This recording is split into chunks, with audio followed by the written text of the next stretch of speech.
All right, guys, welcome in, welcome in. We are live another Tuesday night here on the pod. Well, we of course had Sam calling in Sunday, so if you guys missed Sam appearance, the last live stream, you guys can go check that out. Shout out. We look forward to the next time that we get to see him, speak to him here on the live stream as well too. But tonight we've got a fun movie anniversary to get to. Make no mistake, stay locked in. We'll cue it up here in the background in a second. But we are amidst. Hey, yo, big words. It's an educated pod. We are amidst a Western Conference showdown. Thunder Warriors is the game that we've chosen to run in the background at this moment. And Thunder, of course, the energy was, definitely, typical Thunder high-level energy to start. But the Warriors had an interesting little stretch. No Steph Curry on the court. And it was a good, the intensity level was a pretty good match there for the Warriors. The pressure that OKC can have, the way they can, just are defending so high up with the, with the ball handlers, pause, or bring the ball over the court. But the Warriors were, and even like Buddy Hield as well too, shot out, was getting up and getting steals and creating turnovers, and they were trying to play fast. And there was actually, speaking of, hey, Steph Curry not on the court, but there was earlier as well too a nice Steph Curry cut. I think it was a Draymond pass that worked out as well. So it's a 4-point game right now. They're definitely matching them, hanging with them well, and maybe their ability to sort of survive those non-superstar moments as well too. You wouldn't necessarily think it compared to some of the other teams, but maybe they would be one of the ones that would be able to have that, because we're all looking at like Denver and San Antonio, of course. Right now it's Jokic and Wemby as, just matchup wise, who would be scary enough to maybe take down this this OKC team. And of course, Jokic was close enough last year with the team that he had. So I don't think they haven't played yet. I don't think. If they have, I don't know, but maybe double check that or see when their first game is as well too. But I imagine they've got to just be because of the headlines of that as well too. Do you save that, or that's got to be a decent. Maybe that's Christmas. That could be a Christmas game, but maybe both those teams are playing on Christmas. Hey, yo. And not necessarily each other, but yeah, they would, of course, Jokic would be scary, but them in the past, it's been when Jokic is off the court, they've completely fallen apart, and of course, he just burnt out a little bit in that last playoff series. And not to say that you would not rely on your stars per se in the playoff moments here, if they were to match up or it to be in that type of scenario. But again, over the course of the series, you're going to need to be able to sustain those type of minutes. So the creators, the kind of mix of creators and shot makers that they do have is kind of interesting. And of course, with the Kerr coaching, could be a big, pause, Ayo, could be an important sort of, hey, Steve Kerr. I don't know. Have we mentioned legacy rankings? I guess, probably not the last time we mentioned legacy rankings this year, but it does feel like maybe Steve Kerr has an interesting legacy ranking potential at this point if we're just thinking about coaches, because it's not to say that, again, a bad season would be, the man's legacy as a coach has been pretty well contributed to the league at this point with the title runs that they had in those prime years. But for him, I guess, just again, individually to continue to ascend those levels and the longevity of it, the sort of different types of teams and different types of expectations. And, the Kuminga thing has been an interesting sort of dynamic as well, too, because, I mean, we're all seeing it this year, of course, but, I guess fast forward however many years, whatever, like if the Kuminga thing, quote unquote, never works out, to what degree that is, because, again, in some ways, from where he was as a prospect as well, too, it's definitely worked out. Like there's a case where just where he was but just as an athlete, that's basically all he was bringing to the table almost at some points there for the draft prospect stuff. And it's like, do we just, have to teach him basketball almost? But, again, he's like actually like a good NBA player at this point. It's just to what degree and how does he fit and what's his role on the team. But again, he is a talented player. So not to say that every good coach and every talented player, of course, is a match, but it does seem like something that should have probably worked out. And again, it's not going to be like, well, hey, Kuminga never made third team All NBA, so Steve Kerr is never going to go in the Hall of Fame and those titles never matter. But again, it's not like if we were talking about best coach in the league right now, I think shout out, Spoelstra is definitely got a little bit of a legacy hold on that title. I think he is the current Team USA guy, or he is slated to be. Is he taking over for Steve Kerr, Team USA? So maybe this is not, not the time to say this, but the point was anyways that he is still kind of the guy that is held as and respectfully so, like as the premier head coach in the league. But again, I don't think we bring up Steve Kerr in that conversation. I think he'll be on the short list of better coaches in the league, but I don't think right now, again, he's a guy that is a contender for the belt for best coach in the league. I was trying to think of like a UFC comparison. Hey, yo, we've definitely been, of course, slipping on watching our UFC cards, but maybe a little. I don't want to say maybe where like Oliveira was at recently, where it's like, okay, he's obviously been the legacy contender guy, and he's still in the odds and still should be a contender, but is not quite getting the wins. Like, we're not trying to put Oliveira on blast here. Hey, yo, like, I don't not say we need to pull up his fight record and, remember what happened. But again, it's like there can be a little bit of a runway with the regard and then sometimes with the results. And hey, yo, Steph with the flagrant, a second left in the first quarter. Oh, unfortunate stuff, chat. The OKC defense, the toughness, is it getting to a pause? Do we have to, what happened? Oh, was it on a, oh, it was on the shooting foul. Oh, Steph, he should know, chat. He should know, if anybody, the mechanics on taking threes. But he unfortunately landed, of course, in the space. And Isaiah Joe, of course, Kawhi Leonard, that happens to Kawhi, and it just destroyed, I guess doesn't destroy a franchise. Hey, yo, we're back, but, I guess alters a franchise for a couple of years. Isaiah Joe right back to the free throw line. Hey, yo, it is what it is. I guess shout out Isaiah Joe, we're glad he's okay. We are glad he's okay, right? I guess we can't, just because our guy got hurt doesn't mean we wish bad on other guys. I don't know, but, again, maybe the PTSD, the flashbacks, it happens, chat. It is what it is. But again, I guess the point is, if there is a level to which, of course, the Warriors overachieved this year, to which, again, Steve Kerr could get brought back up into that conversation, because Popovich, of course, I think in terms of that conversation, again, I think that is a big name. I think, hey, yo, hot take, Rem thinks it's a big name loss. But again, I think the current sort of status is not as, overall number one as he was over the last couple of years, as it would be more the legacy of it in the greatness rankings of Greg Popovich, the greatest coach of all time. But right now, would you take, Popovich over Spoelstra? Again, there is still, but it was still an argument. And, the Spurs would overachieve with teams to the point where it's like, maybe the Spurs, again, we need to actually, hey, Popovich, like we're trying to take this, we need Wemby. Like, hey, yo, what's going on here? Like, I'm pretty sure there was a conversation, and, they've talked about, of course, like everybody that offseason, of course, was that was trying to get in the lottery that way, was, designing their organizations. I guess it is what it is. They were designing their organizations to take for Wembanyama. But, when they were laying out the strategy, whatever that may be, they had to go to Pop and be like, hey, we can't win. And it's, again, are you best coach in the league if you're winning 35 games? But it's like, we got to lose some games here.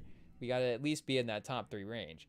But, yeah, without him in the mix, again, that's just a name that, and like I'm saying, even if he wasn't necessarily as overwhelming the number one coach, it's a name that you had to bring up. So now just the names that you have to bring up is a little bit different right now. And that's where I think, in all the landscapes a little bit sometimes, but, in the college landscapes, it does seem like we're in that a little bit right now as well, too, where if you were going to college football, those are kind of the names that I guess, again, not hot take, are the best coaches in college football, because some of the legacy stuff hasn't kind of shaken out for him yet. There is still questions and debates to be had. And again, guys like Saban being, of course, out, and maybe Dabo Swinney not quite having the same success year to year as he had in the past. But you're like, okay, well, of course we have to bring up Kirby Smart. He may be the first one, so maybe he just gets like a consensus number one. Hey, yo, you have to bring up Ryan Day. Shout out, it is what it is. But you have to bring up maybe Dan Lanning at this point as well, too. I don't know. But, again, it's not necessarily, Ryan Day, I guess he only has one national title. We can't motivate Ryan Day too much over here. Ohio State's looking pretty scary. But, again, if we're talking Saban or the greatest or whatever, because like in the NBA, again, the other guys in the mix right now would be, you got Missoula as other, who's the title-winning head coaches in the NBA right now. Steve Kerr's got 3 of them. It's like, hey, yo, and again, I'm not necessarily even saying that, again, in the legacy of NBA history, it's like, okay, is Steve Kerr one of the great coaches? Hey, again, we're trying to balance the respectfulness levels here, I guess. Hey, yo, But uh, regardless, if we're just again talking about right now, current state of the league, best head coach, I think, hey, and he's coaching across from Dagnall right now. We got to mention Dagnall's name as well too, and he also has a title. Hey, it is what it is. But again, those guys are still kind of building their resumes out at this point, and it could also be the other way of the conversation, like I'm saying, where those guys are overtaking Steve Kerr, and all of a sudden it's like, oh no, yeah, Dagnall is clearly ascending past him. I don't know, this boss, Missoula is clearly a guy that you'd rather have run your organization now at this point. Udoka, we didn't even bring up Udoka, but maybe I feel like maybe media too would be a little bit more favorable to Udoka at this point. I don't know, but I don't know, Steve Kerr, Udoka, like Redick as well, like Steve Kerr versus JJ Redick. I feel like people would have debates, and I'm not saying it's not a debate worth having. Again, JJ Redick is turning out to be a really good basketball coach, and the Lakers this, I mean, Luka Doncic is just in the absolute heater of his career right now. Like, JJ Redick again is, I guess, in the new Steve Kerr zone of just playing with the superstar, where it's like, well, I guess this is perfect timing. But shout out again, JJ Redick.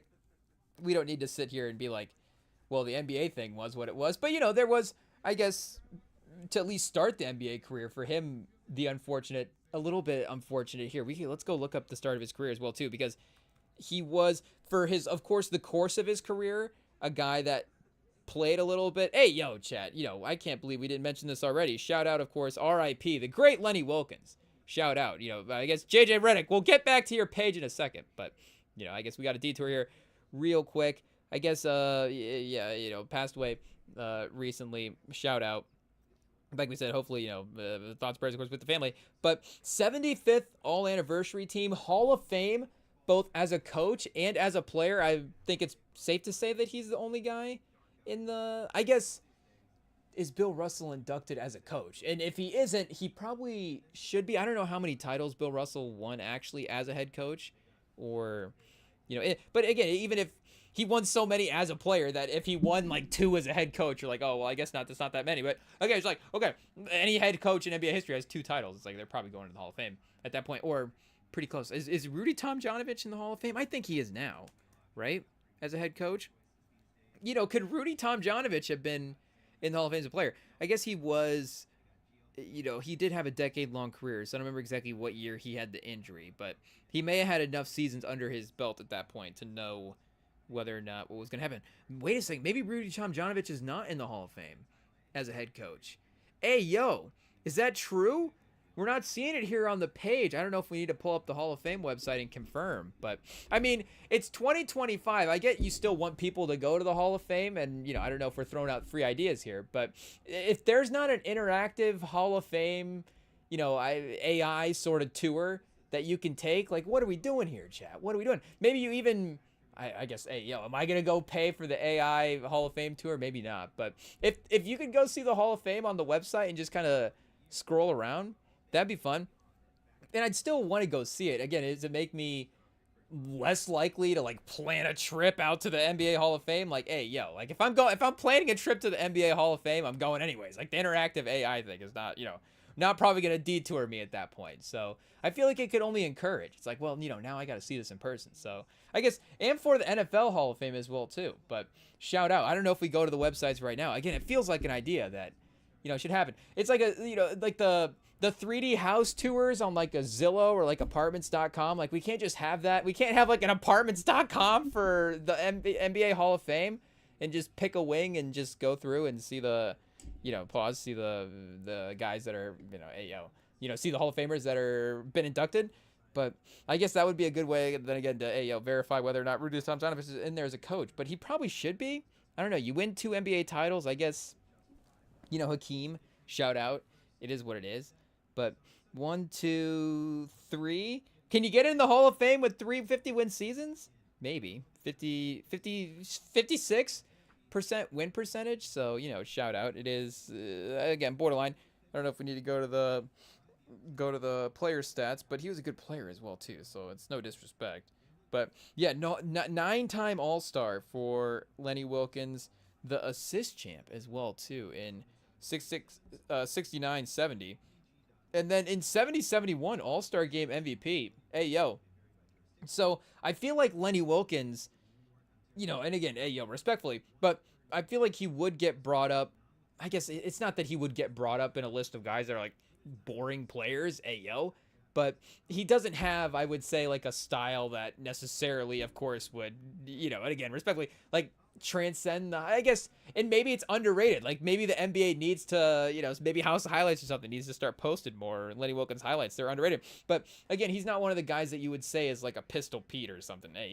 That or like Dr. J, name a guy, Chad. That has just like that transcendent type of thing. Or, even a guy like Daryl Dawkins, who, even a guy, again, not to be disrespectful, but, who is not necessarily a Hall of Famer. I don't even know if, if he made any All-Star teams or anything like that. A really good role player, contributor guy, but had a couple of like broke the backboard type plays. And again, just like, you just have like a defining type of moment like that. And even if, again, it is what it is, those type of highlight type moments can transcend. I mean, shout out, of course, Bill Simmons. He's always, I feel, is Jason Williams.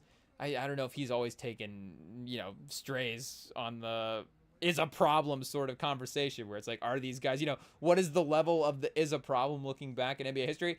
But, again, Jason Williams actually was a problem. So I don't, are we going to sit here and disrespect Jason Williams? Are we going to act like prime Jason Williams was not, not a what to guard? Like, I mean, you don't want to face him out there. I get maybe in 2025 the 3-point percentage doesn't translate, but, you throw him into 2025 and maybe he finds a way. Could he get to 36%? I don't know. But again, I don't know if Lenny Wilkens gets that sort of highlight sort of notoriety with his career. But I guess point being, you're an All-Star Game MVP. It's not like a boring player award. I'm trying to think of, and I guess we could pull up the list here and see, I guess who are the most boring players to win the All-Star Game MVP. But when I think of All-Star MVP, the first name that I always think of is Westbrook. And, Westbrook is, of course, again, like, you get that transcendent just athleticism and how crazy he could play and how competitive he is in those environments as well, too. So, like, did Stockton shout out? Is Stockton the great is he the best, most boring player? I guess, we're sitting here right next to a Spurs jersey. Like, hey, Tim Duncan's not boring, Chad. It is what it is. He was so fascinating, obviously. When he's on your team and he's cooking everybody, winning 5 titles, who's not boring? Tim Duncan. It's actually riveting to watch when it's on your team. But when he's not, maybe it's a little bit of a bummer. But I don't think he ever maybe won All-Star Game MVP. Oh, the Kobe Bryant trophy. Rest in peace. Shout out. Right. Steph as well. I was going to say, Steph won. But even Dame, of course, has a little bit of that entertainment value. Of course, he's one of the all-time, clutch guy highlight clutch guys, I guess, is another way to say it, Ayo. But again, his moments will he'll have that reel that will be able to, live on in that type of way because of all those clutch moments. Tatum is an interesting one. Tatum, because, shout out, of course, our guy Sam. It's his favorite player to watch, and the sort of complete package pause of the game is, of course, there's nothing that Tatum, isn't capable of. Obviously, he's got the playmaking ability that's really taken off, and the scoring's there, and the defense is there. But, is he a guy that, again, hits like crazy entertainment values? Giannis, I guess Kawhi. No shout out. Kawhi is the most boring player to ever win All-Star Game MVP. But 1920, would that have been COVID All-Star? 30 points in 20 minutes? I don't know. Giannis 35 and 19 in 2021. Durant, LeBron, Davis, Westbrook. I can't believe we didn't even mention Kyrie in this conversation. All-time entertainment player. And, again, respectfully, I guess I'm not necessarily thinking of the entire list right now, but is he a top 10 point guard of all time? Again, I'm not saying that he's not. I'm just saying that, again, the legacy battle between him and Steph is a little different at this point. But still, if we're going entertainment between him and Steph, they're both not equally as fun. Is that even the right way to say that? But I guess, the easier way to say it is they're both equally fun to watch. And obviously, again, Steph's, the way that what he was doing as a player, is a little bit more, I guess, transcendent. But again, from a skill entertainment value, of course, Kyrie is able to match anybody that's ever played. I guess Chris Paul as well too. We put Chris Paul in, the respectful, boring category. I guess maybe people are saying, I don't know, Davis. I don't know where you guys would put Davis in that as well too. And Durant, Durant is a little bit in the Tatum category as well. But I guess I didn't highlight Tatum as a boring player because I guess I didn't say it as well too. But I would say that heat check Tatum is pretty fun, and heat check anybody is going to be fun. But Tatum, of course, is a really great heat check player. Can have great scoring performances. So when he is in go mode and just taking over a game, and the threes are falling as well too, because Tatum from time to time, and when he does get into heat check mode, he'll at some point it seems like kind of like resort into the bad habits of the shots where it's just like, okay, I'm not going to create space in this three, but I'm still going to drain it anyways. So it's like, okay, he's making tough baskets. He can't be stopped. He can the defense, two-way play, all the different stuff is definitely combining to obviously make an entertaining game. I mean, again, everybody through the 90s. Oh wait, did I see a Tim Duncan on here, or did I just? Oh yeah, here we go. 99, 2000. Tim Duncan did win All-Star Game MVP. He's not boring, chat. He's officially not boring. So do we have to unhighlight? I guess. Hey, yo, chat. A tough little case here. I guess all three of these guys have played for San Antonio. Chris Paul didn't play for San Antonio at the peak of his powers, but Kawhi and Tim Duncan both won his titles. So, and they're both the guys that we highlighted for boring All-Star MVP. Hey, yo, chat. So shout out Wemby. He's got a lot of. I mean, again, it's. The legacy stuff he's got a lot to catch up for, but the entertainment stuff he's already there. He's, did Sam already say it? He's already the most Fun Spur in NBA history, in Spurs history. So shout out Duncan and Kawhi. It is what it is. We've the research has proven our own team. It's not good for the Spurs once again. Boring, I guess. Chad. It always goes around to that. Oh, Stockton and Malone. I guess pause. They went together. 92, 93. I guess that's. Hey, yo, Chet, the only way it had to be is those guys, of course, the career is so intertwined like that. But Glenn Rice, I don't know if Glenn Rice can go into boring player mode. Like, Glenn Rice, again, is not, legacy. If we're legacy ranking these guys, he might be a little bit lower on the list, but he's pretty fun. Tom Chambers? I mean, Tom Chambers was in dunk contests. So, shout out. Randy Smith. Chat, if you're familiar with Randy Smith's game, DM us at REMINGTOM on Instagram. I guess we'll send you a t-shirt or something. Ooh, Randolph Smith, chat. 2-time All-Star, 75-76 All-NBA, 7th round pick, went from the 205th overall pick in 1970 to the 104th overall pick in 71. See, chat, sometimes if you stay in college, it is actually good for your draft stock there. But, hey, look, was a 20-point-a-game guy for, nearly a half a decade almost. Hey, yo, and yeah, second team All-NBA in 75-76. So he was cooking. I mean, Buffalo Braves, shout out. Was he playing with Bob McAdoo?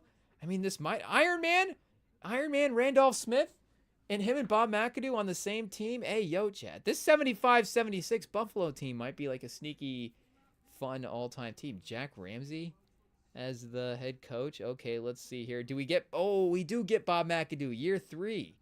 Okay, who else is on this team? Shout out. Bob McAdoo is second in MVP voting. Leads the league in scoring. Ooh, check. Can we go find highlights of the 75-76 Braves? I guess if you guys didn't know, hey, yo, check the tapes. We're pro Bob McAdoo here on the Rem and Sam pod. Shout out. I have a collection of, like, a little collection of passed down old basketball cards, and Bob McAdoo is in the collection, and I don't even know how many it is. It can't be like 100. There's more football cards in the hand-me-down collection, but the basketball card, there is a handful of basketball cards in there as well too. And the McAdoo one was one that we just have always really liked. Again, the Braves jerseys are cool as well too. And McAdoo, he fits that profile of just the type of players that we always kind of the 6'10" to 7 foot, the skill that can, I guess you could say like a, of course, Durant, who plays in that sort of front court type way. I mean, Wembanyama gets that sort of offensive comp to Durant, but the sort of mid-range face-up, but then can go into the back to the basket type of game as well, too. I mean, not to say that McAdoo was Hakeem, but again, just sort of that old school, whatever that sort of, expanded perimeter post-up game was. Is I guess the peak version of that. And Duncan, again, a little bit maybe more, at times a little bit more lumbery in some of the stuff that he was, again, getting to some of the spots in the court. But he was in that 18, foot range as well, too, at times, 15 to 18 foot range working around. So, again, he's maybe not as taking guys off the dribble in that range versus a little like pick and pop type stuff. But, he still had that type of versatility as well, too. And even could step out and hit like a top of the key type of three as well, too, at some point in his career. So, had, the unlimited range, I guess, for Tim Duncan. I mean, there's a guy on here whose name is Dick Gibbs. Shout out. So, I mean, this team is obviously all-time team. There's got to be a Braves team that you could play with as well, too. Pause in 2K. Some kind of legendary Braves team. Jim McMillan feels like a player that could have been good in his career. Gar Hurd. I think Gar Hurd might have been okay. Let's see here. I guess he was only 9.9 points per game this year. I guess I don't know why we thought Gar Hurd was okay. I guess shout out Gar Hurd. He was maybe making impactful plays. Oh wait, Phoenix? Maybe he had that steal, Chet. Did he have a steal or something in one of that in that Phoenix Boston? Is there a Phoenix Boston series in there? Maybe it's that. Is there a playoff series here? Phoenix. Let's see. Boston lost in 6 in the finals. Yeah. I think it might be that there. 13 points a game. So, yeah, he was a contributor. Eastern Conference semis, Boston. That would have been when he was on the Braves. 73-74. He was 16.8 a game. Oh, chat. Hey, yo, we just lost our league pass. We have a little league pass crash. Hey, yo, give us a timeout, quick timeout. We got to go to break and get the game going again. It happens every now and then. Shout out to Roku, I guess, but maybe no shout out. Every now and then, I guess, is it League Pass or is it Roku? Which one is collapsing, chat? Then we'll call whichever one of them is out. But we'll be right back. We gotta fix the TV.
Okay, we are back, and while we were just rambling about the credibility of Steve Kerr, the Thunder were casually pulling away by 16. So, hey, yo, they're going to be going into halftime with a little bit of a lead. I guess we'll stay tuned to see if the Warriors are able to make it closer if we have to, switch over to a different game.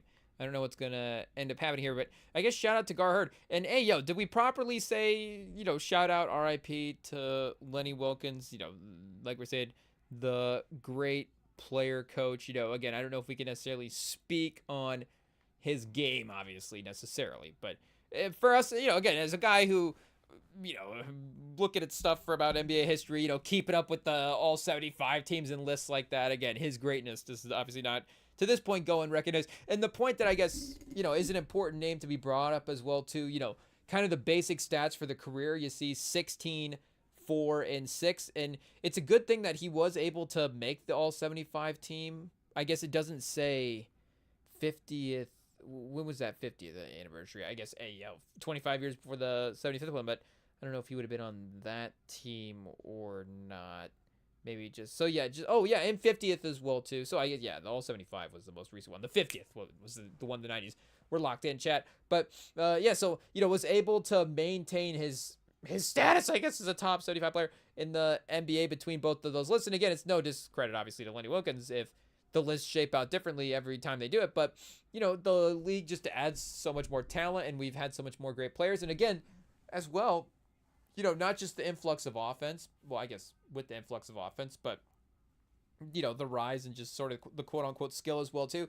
Again, you could say the players are getting better, but the general stats as well are looking a little bit more impressive. And if you do the top 125 more years, who knows if Lenny Wilkens' name will be a name that is necessarily considered in the same type of way for that. I guess, is that something that we should be saying right here? I guess the point to say it is to say that, hey, like, why wouldn't we, just like keep the name around, chat. Hey, we got to make sure that, Lenny Wilkens doesn't lose his spot. I think just for being the player coach as well too. Like, you just got to keep him in the mix.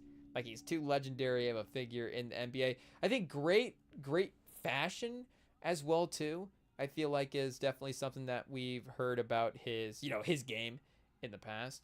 Hey, so again, RIP. But I don't know whose page were we. Oh, JJ Redick, chat. Hey, long walk. But let's see if we can get there. Redick, was it the Vin Diesel character or no? JJ, there we go. JJ Redick, the player, not the coach. I guess point being, the start to his career, he was not necessarily getting consistent minutes in Orlando. Yeah, only, a handful of starts. Never started more than 10 games for the first 5 years of his career. 22 games in 2010-11, and then 13 games started in 2012-13. For his career, only started about half the time. But, yeah, it took him a while to get to find that 14, 15 a game range. And then, yeah, even up to 16 a game. 17, 18 a game in Philly. That's right. He was kind of important to some of those later teams there, but the run that he had on those Clippers teams, I guess, point being, the timing for him playing with, we're wondering back down the path, chat. The timing for him playing with Luka Doncic, maybe it makes up for the timing of, or him coaching Luka Doncic makes up for the timing of the early career stuff, where it was like, okay, maybe we should be playing Redick a little bit more, and it's just not happening. So, shout out to that overlap for Redick to be the coach at that time.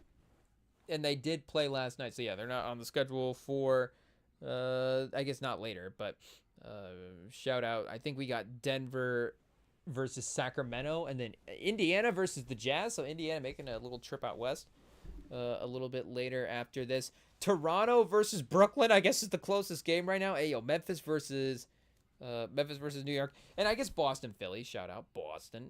We got 37-45. Over there. That game ended up being a pretty competitive one last time these teams matched up pretty recently. So I guess we'll see if they're able to continue that as well too. Wofford, I think they've been getting some good Wofford minutes. Another guy, like all the, shout out to Brooklyn. Another guy who was on Brooklyn. You're like, okay, like he might be something. I guess the problem is sometimes, like the eighth, respectively, like the 8th, 6th, 7th, 8th man type guys, it's maybe a little difficult to keep those guys around when you're trying to like rebuild a franchise. But, you're just like, okay, we're really more focused on finding, again, different type of franchise guys. But I guess not Brooklyn. They just have like 5 new guys. So no more room for Chandler Wofford. It is what it is. Pause. But did he get a triple double? He might have had a triple double. Because, yeah, I think Embiid said something about Ben Simmons comparing it to that. And speaking of which, I saw a post on Instagram about AI predicting the next MVPs, and it had Ben Simmons in like 2 years winning an MVP. So, we'll see. I guess the gym workouts are really going to start going crazy. I don't know if we're going to get Instagram journey all the way to MVP from now. But, hey, chat, just know Ben Simmons is in the lab right now working, and the return is going to be crazy. The Cowherd's going to be able to play the clip 15 years later and be like, okay, we're good now. Ben Simmons is here, winning an MVP in 2028. Maybe is the year 2029. I don't know, but it did have MVPs after that, so it's not necessarily the end of the world. You would think that something that would just be like, what is happening here? But we'll see. I guess again, I guess it's not like he would be out of his basketball prime in 2 years yet, so there's still a chance. Hey, it is what it is. But OKC up 23 going into half. Yikes! Maybe makes it a perfect time for us to actually cue up the movie that we are going to be focusing on a little bit here in the background. 20-year anniversary of what iconic biopic. Hey, we're in a little biopic era tonight, chat. It is what it is. We've got Get Rich Die Tryin', the 50 Cent movie, a classic, a cult classic. I don't know, however you want to phrase it, but this movie, it was reviewed well by some critics. I was reading up some stuff about it earlier today, and I saw that, shout out Roger Ebert, of course, R.I.P. He had this movie out of 3 out of 4 stars.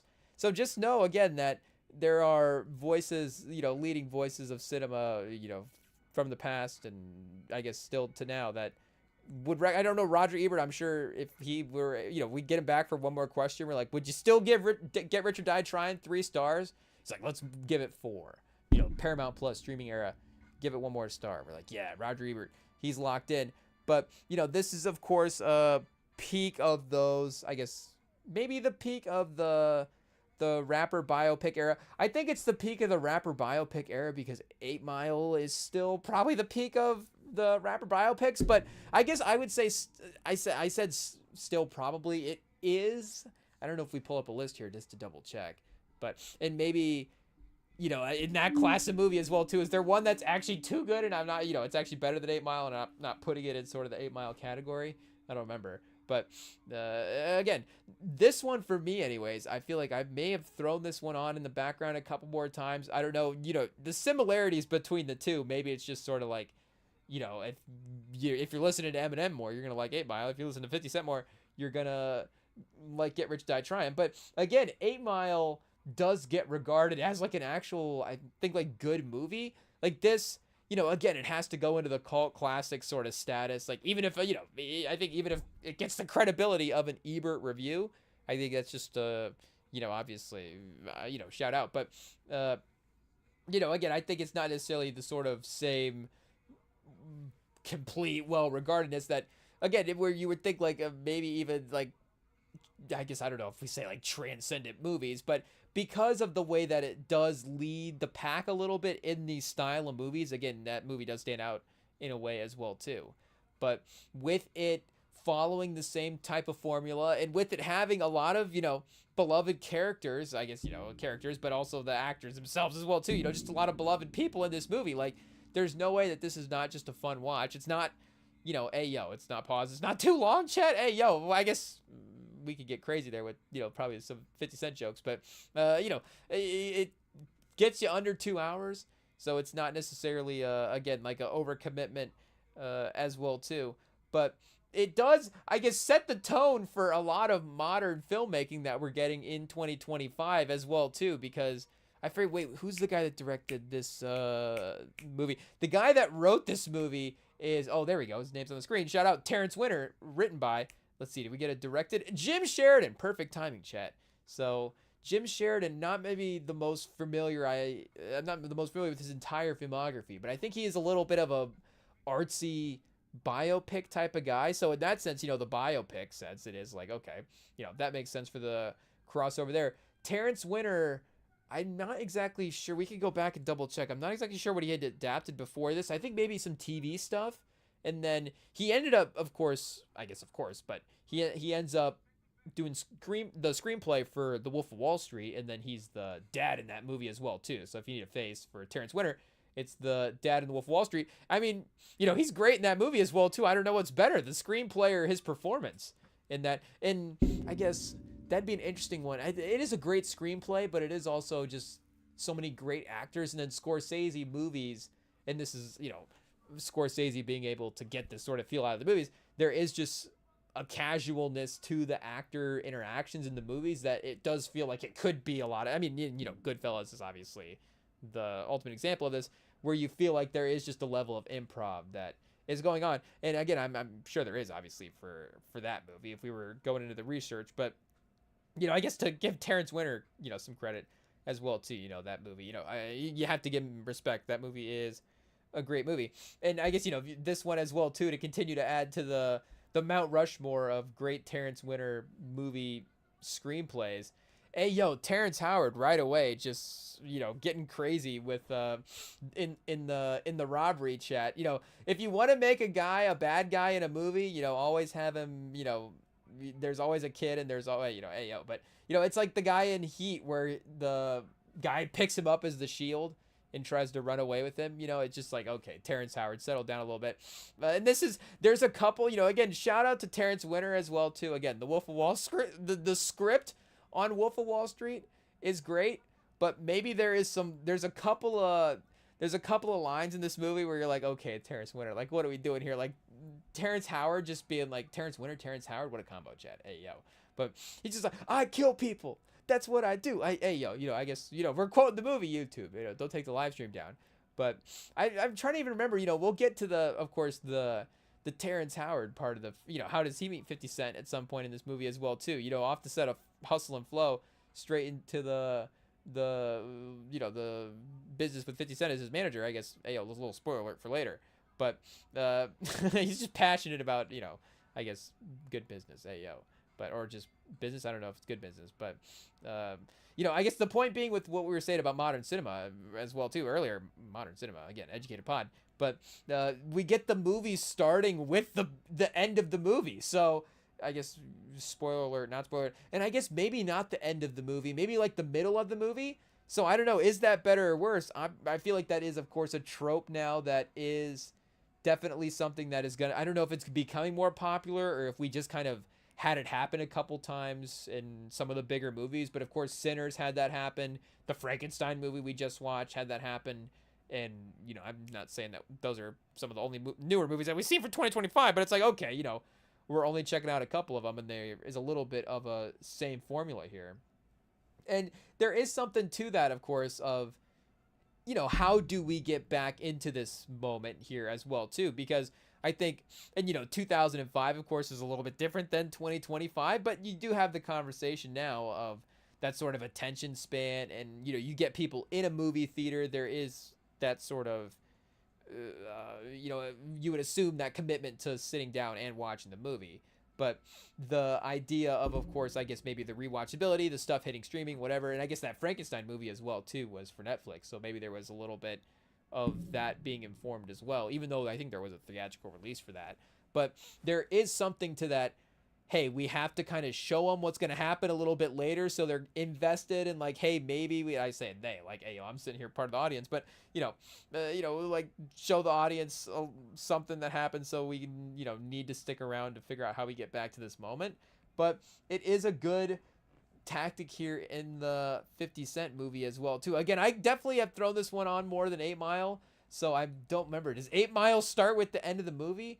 I'm trying to think. And I did have Hypnotize was, or not Hypnotize, hey yo, maybe they should have called it Hypnotize. Maybe if they remake the Biggie biopic, maybe next time it's called Hypnotize, I'm not sure. But the Notorious was free on YouTube a couple months back, earlier this summer, so I did have it on in the back. That was like a throw it on when we're going to bed, and it's like, okay, we don't have to stay up for the whole movie. Oh, 50 Cent, and I think, hey yo, we should, of course, if you know the 50 Cent story, it's gonna be a little bit familiar for us to just kind of randomly talk about some of the moments, some of the maybe the major highlights in the 50 Cent timeline. Of course, shot 9 times, and the I guess, I don't know if it's a spoiler. It's not really a spoiler, because I guess, hey yo, again, when starting with the movie, you got 50 Cent on the pavement with the near-death scenario, but I guess not a spoiler alert, because I guess 50 Cent went on to drop the album, but you do have the bullet in the mouth, in the jaw, the shot 9 times, like we're saying, and then the sort of some of the legendary tracks and stuff in that mixtape era. But like we're saying, you do have some of that. I guess what I was gonna say, he was deflecting the bullet with his hand, which was kind of funny earlier.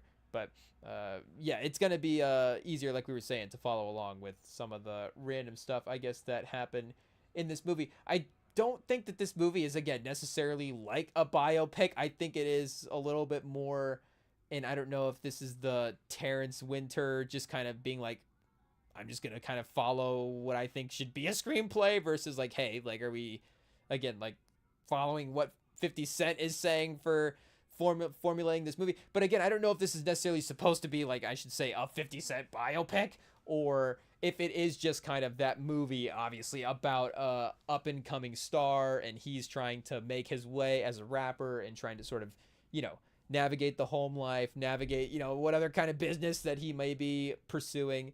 And, again, just kind of a story in that world versus more and then using some of the 50 Cent, like we're saying, some of the major 50 Cent highlights as some of the plot points, but maybe more so than just being a direct biopic. But hey, as you would expect, like, there is some moments, even just like scrolling through the Get Rich Die Tryin or not Get Rich Die Tryin, but the 50 Cent's like Wikipedia page, and just reading some of the the early life stuff there. It's like, there's plenty of stories where, like, if you were just obviously making a biopic, there is a level of entertainment there as well too. And speaking of Notorious, I feel like maybe I haven't done the research on Notorious yet. When's the anniversary for that movie? Stay locked in. We'll put it on the schedule. But I feel like that movie follows a little bit, obviously, in it being of the same line and trying to be of the same type of story. But that movie is, I think, more directly a biopic, but does kind of follow this layout of just the story, and as it is, I guess, the life of a person, but starting from younger age and working through the timeline. But one of, I think we should say as well too, the secrets to a good sort of rapper semi biopic is the strong mother character. I think, of course, Viola Davis, I guess she's the grandmother character, the matriarchal character in this, and that is a very important, again, you got to get a good actor for that role, because I guess now I'm gonna get the Biggie and the Tupac one mixed up. Who's Tupac's mom in All Eyes on Me? Is Angela Bassett Biggie's mom or Tupac's mom? I think she's Biggie's mom. I think that also might be Notorious. Is All Eyes on Me free on YouTube? I'm not exactly certain. I guess we're gonna have to throw that one on to do some research as well too. And we're gonna have to go pull the 8 Mile cast up. Is 8 Mile streaming anywhere? I feel like we could throw that one on. Again, that's a classic. That's the more regarded one, of course. It is what it is. But it's just on Netflix right now. Okay, shout out. We might have to toss it on. But and that's right. Omar Benson Miller is in that one as well too. So 2002. Yeah, this one was first. What a run, chat. Is he the unofficial rapper biopic MVP? Omar Benson Miller. He might be. I guess, I don't know what the rest of the cast crossover may be. But, here, wait, let me see. All Eyes on Me was, shout out, of course, Demetrius Shipp as Tupac. Oh, it was Okoye. Shout out. That's right. Okay, so yeah, then Angela Bassett was the mom in Notorious. So yeah, that proves the point then right there. For sure. I guess, we could just pull it up on the screen here. We're the only people, searching up Get Rich Die Tryin and All Eyes on Me today, and they're both the film and not the album. We'll have to just, search up the album just to balance it out.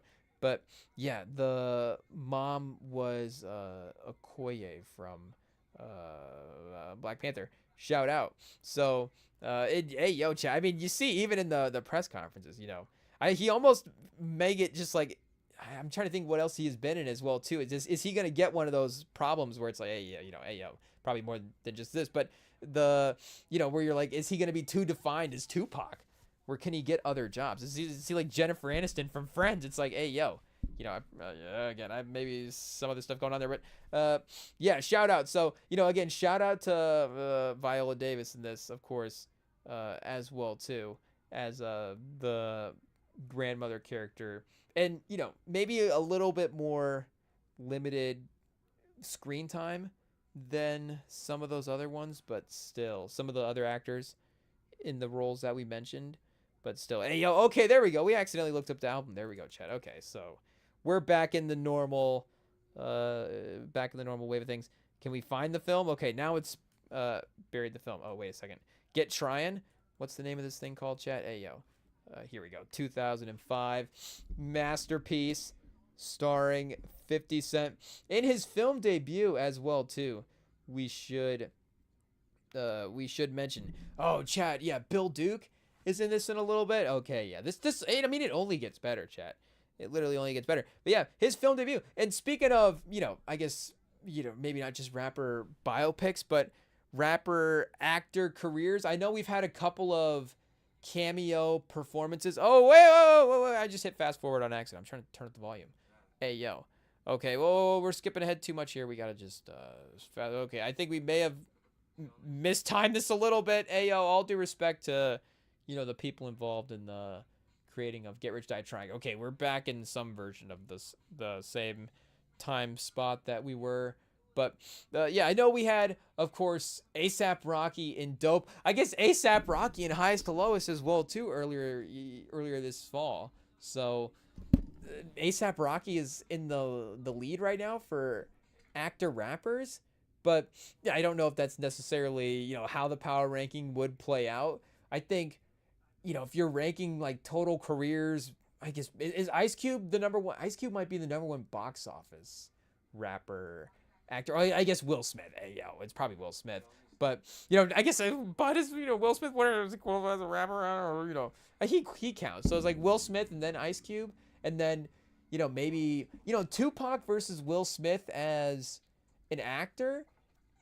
I think it's a conversation you could have. Oh, of course, and this of course is, and it's obviously, shout out to that 50 Cent was able to, of course, survive the gunshots and all the different stuff, and it was able to become a legendary thing. Again, it's not necessarily something that we're saying, hey, we're glad it happened or whatever like that. But again, it's like obviously fortunate that he survived it. Fortunate that event was able to turn into legend. But there are, of course, things in the 50 Cent story that were not able to just be turned into that, and unfortunately. You see some of those things being played out here as well too. Rest in peace. Losing his mom at a young age is again, of course, you can't just say a tough beat to the story, but again, like we're saying, unfortunate that it has to be some of these real life overlaps as well too that are mixed in that type of way. But if you're able to talk about 50 Cent's career as well too. Hey, yo, 50 Cent, 50 this year, chat? The 50 golden birthday? Should we have thrown a birthday party for 50 Cent? I think 50 Cent probably threw a birthday party for himself. But yeah, 50 Cent, I guess point being, maybe outside of Will Smith and Ice Cube and so Tupac, and then I guess, we could keep going through the list at that point. But 50 Cent might be fourth on that list for just roles in... If we're talking maybe not just, the amount of roles as well too, but again, he's had like actual kind of starring roles. I'm trying to think, Dr. Dre he's had cameos in Training Day and Set It Off. So for just the movies that they're in, it's like, okay, if Dr. Dre's in Training Day and Set It Off, then he's having a great filmography. But I don't know what his, necessarily his contribution to the, to the films are. I guess he gives Queen Latifah a car in Set It Off or something like that, but or something, I don't remember, but I guess hey, yeah, we'll have to throw it back on. It's on Tubi right now. Shout out Tubi. This might be an all-time month for Tubi right now. I think it's got it's got everything right now. I feel like usually it's some version of you get Above the Rim and or Friday and or Belly and or well, I don't even remember what all we have saved to our list right now. It's like, again, everything that we would have Set It Off, we just said it. I feel like that one hasn't been on Tubi for a minute, Chad. Set It Off back on Tubi. It's a big day. We should have posted about it on the Rev and Sam page. But yeah, speaking of the start to what is turned out to be a really great, and especially if you include the executive producing, of course, that 50 has done. A real stalwart in the, a real titan of the industry, a mogul, Chad. Some might say a mogul. I think the term mogul has been thrown around for our guy 50 Cent before. So, young Caesar, chat. Hey, yo, this is, before the takeover right here. This is young Caesar. He's kind of calling his shot. I guess executive producer. Did he, move that way in film. I'm not sure, but is that what he's saying with the name? I'm not sure, but Get Rich Die Trying. I mean, Righteous Kill. Shout out Home of the Brave with Samuel Jackson. There was a story on the page here for Get Rich Die Trying that apparently Samuel turned down a role in this movie, which I didn't remember exactly which role it was. Was it the Terrence Howard role? I don't know. Samuel in the Terrence Howard role would have been crazy, but obviously that. But he said he didn't want to lend credibility to this movie. He didn't want to gamble on 50 Cent as an actor. Hey yo. So again, it's not like 50 Cent has necessarily gone on to win the Oscar, but he's definitely gone on to have a great career. So I can't say that it hasn't panned out. But a Tubi All-Star for sure, chat. Get Rich Die Trying, like we're saying. Home of the Brave, Righteous Kill. I don't know, Dead Man Running. What are you throwing on? All Things Fall Apart. I don't know. With Ray Liotta's in that chat. Shout out. There's 50 Cent, Ray Liotta, and Mario Van Peebles. Tubi's always trying to get us to watch this. Is that just? I mean, do we got Danny Glover sitting here, chat? Hey yo, why is 50 Cent looking like Danny Glover in this All Things Falls Apart poster? I'm not sure, but it is what it is. Blood Out with Val Kilmer's in Blood Out, chat. Look at this. Wait, is this direct to video action? Blood Out. We might have to watch this, chat. Can we find? Is this streaming anywhere? Luke Goss, is he labeled first there, or is 50 Cent labeled first? I'm not sure. Maybe we'll have to commit actually to the. Again, we've only seen the 50 Cent classics like Get Rich Die Trying or Righteous Kill or Den of Thieves was gonna. That's the Mount Rushmore for 50 Cent, of course, as well too. Expendables 4, I mean, works right into the action franchise. Like, I don't know if he's just quite committed to maybe going for those roles, but I feel like he could definitely build his way toward that. And even if he never necessarily, carries an action franchise by himself, again, you see in Den of Thieves that he's able to, be a part of a pretty successful crew. And just his presence in a movie, and, again, obviously, 50 Cent can have that, just as his frame, of course, is, if he's, I guess doing some bench press maybe before the shoot, like he's going to pause, he's going to be, pretty terrifying. But like we're saying, this sort of just, I mean, he's got the look and sort of the scowl that he can. There's a great scene, of course, hey, obviously, I guess it's the real ones locked in for this, but there's a scene later where he's shopping for a car and he's in the rear view mirror and he's like practicing some mean faces. So, again, there's sort of iconic, like 50 Cent sort of looks like that as well too, that he can translate as an actor on screen very well. And if he's just hanging out in crews like this as part of action crews, that would be perfect. Like, shout out a movie like Triple Frontier. It's great to have, I guess I was just 4 great actors, right? We're 4 great actors in that movie. Oscar Isaac, Ben Affleck, Charlie Hunnam, Garrett Hedlund. That's 4 for 4. Oh, and Pedro Pascal's at 5 for 5 in the actor categories. I think so. I think all 5 of those guys are in that movie, if I'm not mistaken. But, if you had to switch out Garrett Hedlund for 50 Cent or Pedro Pascal, I'm trying to think, because Isaac and Affleck are the 2 main guys, and then I think maybe Hunnam is kind of third, maybe Pascal's third. I don't know. We have to go back and watch Triple Frontier again, I guess.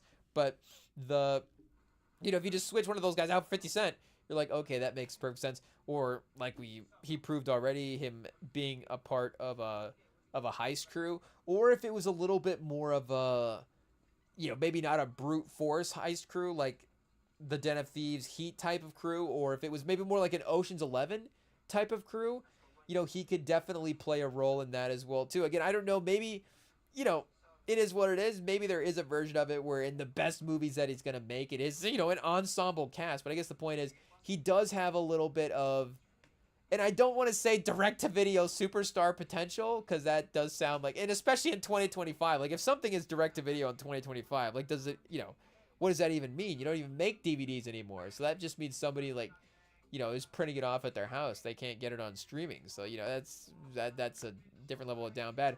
Oh, Jim Sheridan in his bag, chat. We got 50 Cent with the 9 mil in the mirror, and then the little pan across to now he's all grown up. Shout out. So, And again, 50 Cent, gets to, like we're saying, play himself in this movie. I guess I don't know if there's a version of the 50 Cent movie later on where they have to do a Tupac or a Straight Outta Compton sort of. Oh, we didn't mention Straight Outta Compton. Hey, yo, I think Straight Outta Compton though is a little elevated than these movies. Shout out. Again, there is sort of a 90s, late 90s, early 2000s aesthetic and vibe to these movies that I really enjoy as well too. But Straight Outta Compton is great because I think it takes things to the next level a little bit. But again, that'll be another one that we'll have to throw on and rewatch at some point as well too. But so yeah, it would be between that and then what do we say? That 8 Mile, like Straight Outta Compton might be a better movie than 8 Mile. Ooh, we do a little. Can we do a movie versus, chat? I don't know. Like, what is it? A scene by scene maybe sort of situation? 8 Mile versus Straight Outta Compton for best rapper biopic. I guess is Eminem gonna is he gonna respond with like, well, 8 Mile's a solo movie and Straight Outta Compton's about a group, but regardless, I think it's the argument is making one movie. So you could say multiple storylines into one movie, intertwining, making it work. I don't know. It somehow elevates his case, but yeah, shout out 50 Cent, of course, is still in the childhood room. What's the name of the grandpa? Because he has a couple of great moments in this as well too. Is there? Yeah. So there's him getting caught at school, chat. Hey, yo, it is what it is. In classic, I guess it is what it is. The story, like we're saying, is real. But a hustler from a young age, chat. Hey, yo. So yeah, here this is one of the great heat check scenes in the movie for the grandfather. Here we have him as Sullivan Walker. Yeah, shout out Sullivan Walker. He's bringing it in this movie, chat. He's kicking 50 Cent out. He's ready to tear him a new one, chat. Hey, yo, he's a caring, loving grandfather, but sometimes he gets hyped up. A little like the menace to society type of vibes. I don't know, maybe our guy Terrence Winters watching that movie and ripping off that scene as well too. So I don't know if that one goes into the white guy Terrence Winter wrote this movie category. What was the one we said earlier was in that? From there's another one, maybe a third of the way through, that may be in the top 2 of all time. Just white guy wrote this movie line. But yeah, we got 50 Cent moving into the back room. Pause. Hey, yo, somewhere hanging out, trying to this is where the come up will start, chat. But this is, and again, shout out our guy Ebert, giving it a little 3 out of 4. I think it just is a little stereotypical in a way, and again, it is, I think, cool for 50 Cent in in the respectful ways that we can say cool, but the fact that it is sort of autobiographical, and you get that look at his life and his sort of rise. But the fact that I think it is, again, a sort of pacing and action wise, maybe just a little bit similar to some other stuff that we've seen before, or again, like in Notorious as well too, just getting kind of the same similar layout of movie that has of course just been redone a couple of times as well too. Like the middle, maybe there's like a middle 30-45 in this that are like, hey, yo, like they're cooking. It's pretty elite. But all-time filmmaking, chat. I don't know. We go rank the best 45-minute stretches of 2005 films. Maybe 50 Cent is up there. And see, like this is good camera work, good colors, good. This is like almost indie filmmaking from our guy Sheridan right there, where he's got kind of the close-ups on 50 Cent and the light, the neon sign lighting from the street corners is in the mix there. And there's been, of course, a lot of maybe narcotics sales in movies. The presence of it in movies has definitely been, it's been there. Make no mistake. You throw on Scarface, throw on any movie, you're going to be no stranger to some foreign substances. But I don't know if anybody's ever just straight up, like, I don't know what we're allowed to say here on the live stream, but if anybody just ever cooked up like on camera, like, I don't want to again say too much here, but Terrence Winters, like, I'm just gonna just basically lay out the recipe right here, and I'm just gonna show this guy just you know going crazy. Hey yo, so again, there is of course the some of the the neighborhood stories that I guess, hey yo, Terrence Winter is gonna be working into the 50 Cent biopic, but yeah, he is. There's a couple of he is really going crazy in the scene. I guess it's not super surprising when you think about the character that he is playing in that Wolf of Wall Street movie. And I guess I was going to say, is he the MVP of the movie? It's difficult to say MVP because, again, the MVP usually is a result of winning. Like, I don't know if Terrence Winter makes this movie a winner, but he definitely, makes it crazy a couple of times. That's for sure. I think, like we're saying, maybe 50 Cent probably makes this movie a winner at the end of the day. But there is, of course, an all-time prison fight scene as well too in this movie. So we get a couple of real like we're saying. I guess I don't know if all-time is the correct word, but Terrence Winter is just like, I am not holding back in this movie at all. 50 Cent, he said he was gonna make the, I don't know if he's gonna make the 50 Cent, or maybe that's Sheridan as well too. Like if we were going in looking at some of his other biopics here. Let's pull up his filmography here real quick and see what we've got. Oh yeah, I was gonna say, what's the one I'm thinking of, the name that I was thinking of, but My Left Foot, 89, The Boxer, 97, Daniel Day, shout out. Is Daniel Day, yeah, Daniel Day is My Left Foot as well too. So Daniel Day and Sheridan. So yeah, I mean, some of that, Daniel Day, There Will Be Blood, those are, I think, maybe the performances that we would go back to. But yeah, it is a little bit of a run up until Get Rich Die Tryin'. My Left Foot, The Field, yeah, see, like, I don't know what that is. Into the West, magical realist film about Irish travelers, written by Jim Sheridan and David Keating.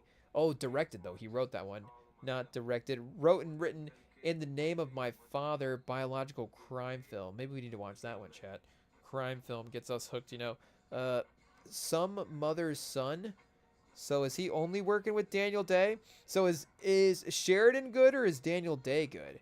So imagine, chat, Sheridan, he's going from Daniel Day to 50 Cent. I think if that proves our point that 50 Cent is not maybe the best rapper actor of anybody, then, maybe it is. Like we're saying, I think you still have to, Will Smith aside, you still have to give respect to Ice Cube for his career and the box office success and just like we're saying, the amount of movies as well too. There's good actual like films, like we're saying, like Boys in the Hood. You can get the fun movies like Barbershop. He's Boys in the Hood was 90s all the way up until the Jump Streets, and I guess when we stopped following film, but in new movies. But just the length of the career as well too, like we're saying, is pretty impressive. But did he work with Jim Sheridan after Daniel Day-Lewis? I don't know. What would be the other comparison about, did he work, he would have, work with some great character. If he works with Coogler after, if it's like the first movie not starring Michael B. Jordan is with Ice Cube, then that would be maybe the type of, move that he needs to make as well too. But I did see something about, as I say, Peele and Kaluuya. I think Peele just like signed Kaluuya to a contract. He's like, no, I gotta lock down my superstar here for the next 5 years, max deal. I'm just making films with this guy. I don't know if that's maybe an attempt as well too to kind of help him get into that A-list sort of notoriety, and not say that he's not an A-list, but for him to continue to ascend in just the conversation of the best actors that we have right now. Because that's an interesting one. Get Out obviously was crazy. I don't know if he necessarily, had the same sort of, again, buzz about Get Out than Michael B. had about Sinners.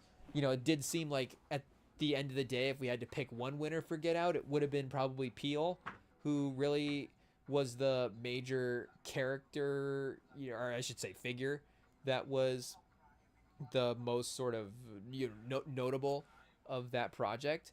But again, Kaluuya has had an amazing filmography at this point, been in, a couple of those movies already, and is definitely a guy that has the ability to, have that type of performance as well too. So I don't know if 50 Cent has a chance. Who directed Den of Thieves? I don't know what that guy's name is. Can him and 50 Cent be a tandem? Or maybe 50 Cent as like a producer needs to have another, a newer actor, rapper guy take over as well too. Maybe if he casts ASAP in a couple of stuff, or Joey. I don't know, 50 Cent and Joey, because I guess Joey does star in a couple of those 50 Cent produced shows. Again, we don't watch TV, but if we did, those would definitely be a good place to start. And those have been incredibly successful, and I know he's been well reviewed in that as well too.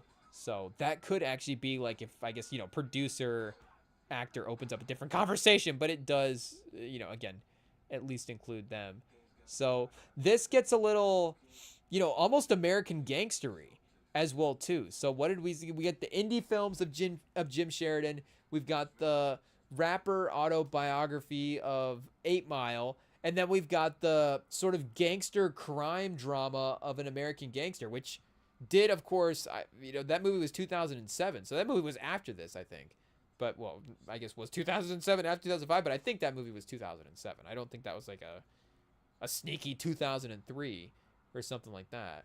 But you get of course, the montage of sort of hits and changing of power and drama going down. And like we're saying, Bill Duke, a fun Bill Duke role as well too. Of course, legend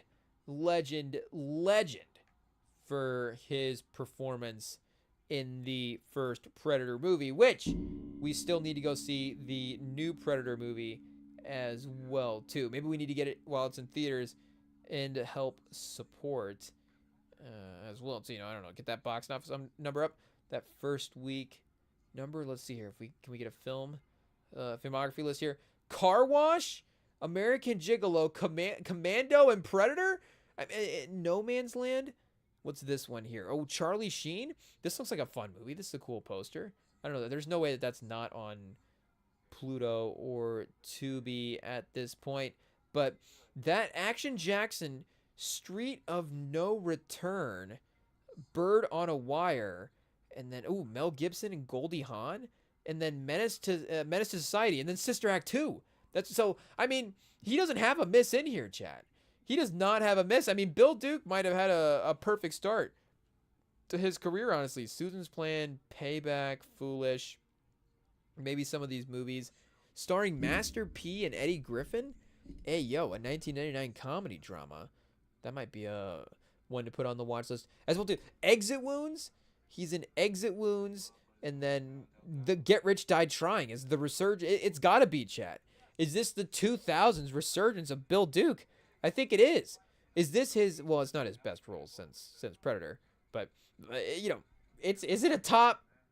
How far in the list do we have to go? Top 10 Bill Duke movie? It might be. Is this limited, or is this all the roles that he got? I guess again we could go through his TV as well too. Films directed? Ooh. Oh, Bill Duke directed Hoodlum? Oh, chat, look at that. In his bag for Hoodlum. Shout out. But and Sister Act 2. What a run. Sister Act 2 and Hoodlum. And Deep Cover. Oh, chat, we need to pay attention again to these Tubi these credits. Hey, yo. The Killing Floor. Yeah. Deep Cover though is a crazy movie as well. But yeah, him as the crime lord in this is I guess, what do we say about the his role long term in the movie? I don't know, but of course the role that he does have as sort of that powerful boss man character is pretty intimidating. And he's definitely trying to you can tell, like, balance a little Godfather energy. And I guess, like we're saying, he doesn't necessarily have like a Denzel to as Frank Lucas directly to compare it to, but it's that'd be kind of fun if it was like Bill Duke was like, yeah, I'm taking inspo from Frank Lucas just in real life into this character as well. And I guess just the fashionability of that type of mob boss, cane, fedora, fancy suit type energy. Not necessarily the full fur coat, but the just high fashion look is definitely something that, you know, he might have taken from that. Just throwing a little cash in the backpack to the dealer, chat. I think if you want to, you know, make it work, that is a good way to have it happen. And this is where we get him, like I'm saying, practicing the mean faces, which might actually be, you know, a legitimately, you know, one of the better moments in the movie. It's just a funny, you know, meta sort of 50 Cent type moment, you know, that balancing of the tough guy persona, again, not say persona, but, you know, just that kind of behind the scenes look of, you know, hey, when I need to have, you know, the game face ready, like this is me prepping that game face. And it's just funny to, again, kind of see him go back from being lighthearted to the intensity there. And just him, I guess, is this the actual improv in the movie? This might, maybe that's why it's, I don't know, is this good, chat? Terrence Winter's just like, just say some stuff. I don't know. Is that, how many, was Terrence Winter writing this movie, or was he just saying, just say some stuff? I don't know, you know, what the direction is there for some of those guys. I don't know, is Terrence Winter in his full Tarantino mode when he's jotting down script notes here? I'm not sure, but 50 Cent, you know, shout out. The rise is happening, of course. Pause. The car is in the mix. Hey, yo, you know the movie. I guess is the movie a classic if we're watching it anyways. But when we just totally forget that a third quarter is going on, maybe that is a good sign as well too. In a good third quarter, hey yo. So this game, I guess, perfect time to, you know, lock in for the fourth. That was the plan. That was the plan all along.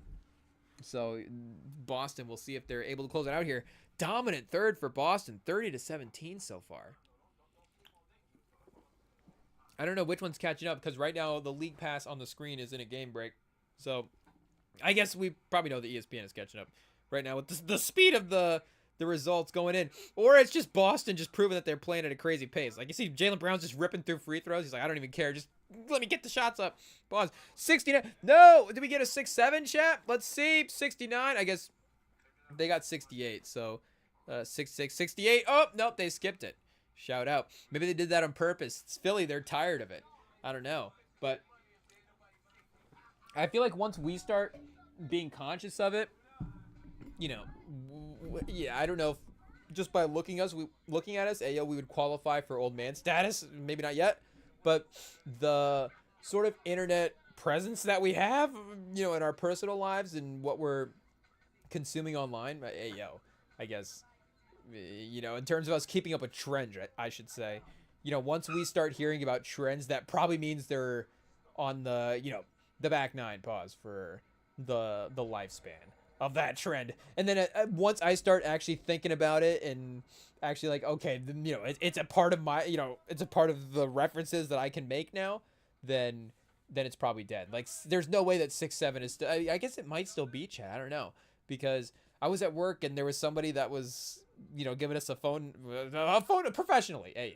We were taking a reservation, but the last two digits of the phone number was 6-7, and it was like, oh, what was that again? And, you know, again, it's like, okay, now if it's just something that I can kind of think of just naturally, I'm not even thinking about, just like, whoa, 6-7, then that probably means it's, again, probably on the end. And chat, again, the movie was so distracting that we didn't even realize, we don't even have Boston, Philly up on the TV. We still had Golden State versus the Thunder. So that's why the game break was not in sync with the ESPN page. And regardless, I think it was still catching up there as well too. So the time that we spent not paying attention to the game doesn't matter, because the Thunder continue to push the lead 102-70. So the Warriors are out, chat. They will not be competing with the Thunder this year. Oh, and here it is, chat. This is it. So hopefully somebody from the cast says that this was improv. But if Terrence Winter wrote this is, you know, it is what it is. Of course, he's re-meeting back up. I mean, we're not saying it's canceled Terrence Winter. It's just, you know, top level, you know, cheesy writing. It's him meeting back up with the childhood friend and trying to explain what he does for a living, and they're like, I'm a gangster, I'm a rapper, I'm a gangster rapper, and the one friend says that 50 Cent is, we might have to rerun it just to get it right. He says the gangstiest. he's the gangstiest rapper that he's the gangstiest gangster out there, maybe something like that. Hey, yo. It's like, even if he maybe, again, I guess, throughout the course of the movie, you could say what you want about script versus cast, but this might be one where you're like, you have to improv that. You have to just be like, I'm not saying that. I have to switch it up. I'm not saying gang. It's not a word that you would say. If you ever are saying that, I feel like people don't understand that sometimes there is actually like not a logic, but there is a rhythm. There's like a grammatical rhythm sometimes to saying a word wrong. Where if you're saying like a mostest or a estest or that more whatever versus most, or whatever that sort of section of grammar is, you know I feel like we all kind of know what the right way to say stuff is, but again, there is just sometimes a rhythm to saying things that you're going to say it wrong. So, again, there's no rhythm, I think, to saying, and even if you're trying to be corny, like, it's just nobody would, it's not a word that anybody would ever think of. Hey, yo, like, I don't even remember what the word, like, even how to say it. It's like EST, gangest. He's the gangest rapper out there. It's like, hey, yo, I don't even, it's crazy. But I guess not to spend too much time on it. We need to get the fourth quarter of this Celtics-Philly game queued up so we can distract us from Terrence Winter's, strikes in the in the screenplay chat. It's okay. It's like an at-bat. At the end of the day, he got a home run. He got he got enough at-bases to win the game.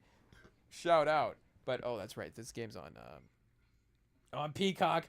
We've got to make a switch. Pivot. So, and shout out here. Let me, a lot of shout outs.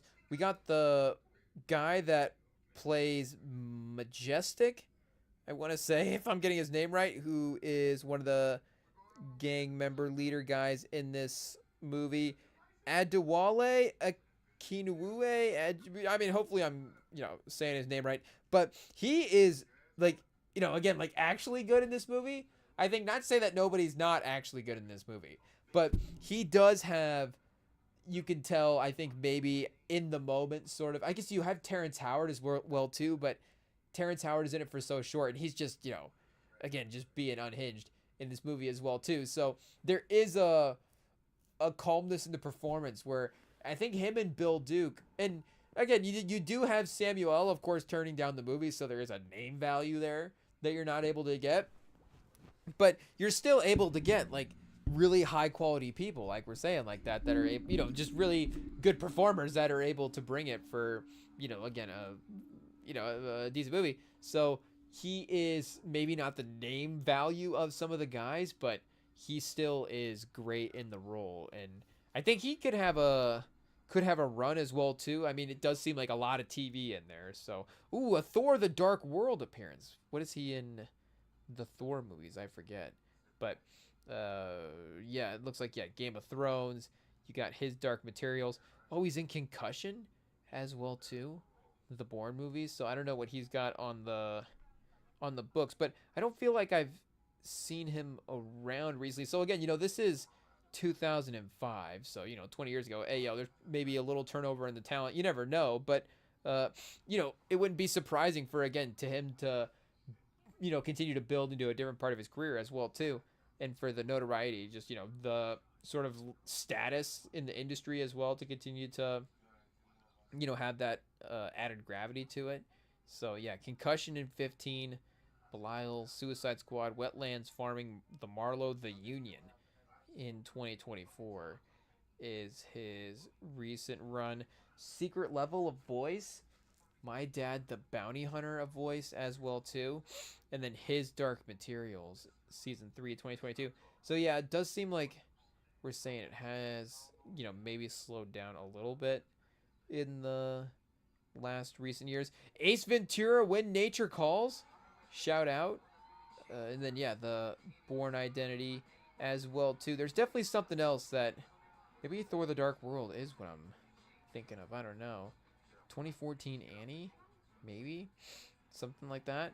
But yeah, he definitely could have had a good action role movie lane as well too. In any type of any type of performance, he showed in this that he can be, of course, a really good bad guy. Really, again, like menacing and scary at times as well too, where he doesn't have to do a ton to bring a lot of that weight to the screen. There's a scene way later in the movie where him and 50 Cent are, of course, starting to go different ways professionally, and he is bringing like and again, there is the touches of like good filmmaking in this movie. So there is like a couple moments where you're like, ooh, hey, yo, we're we're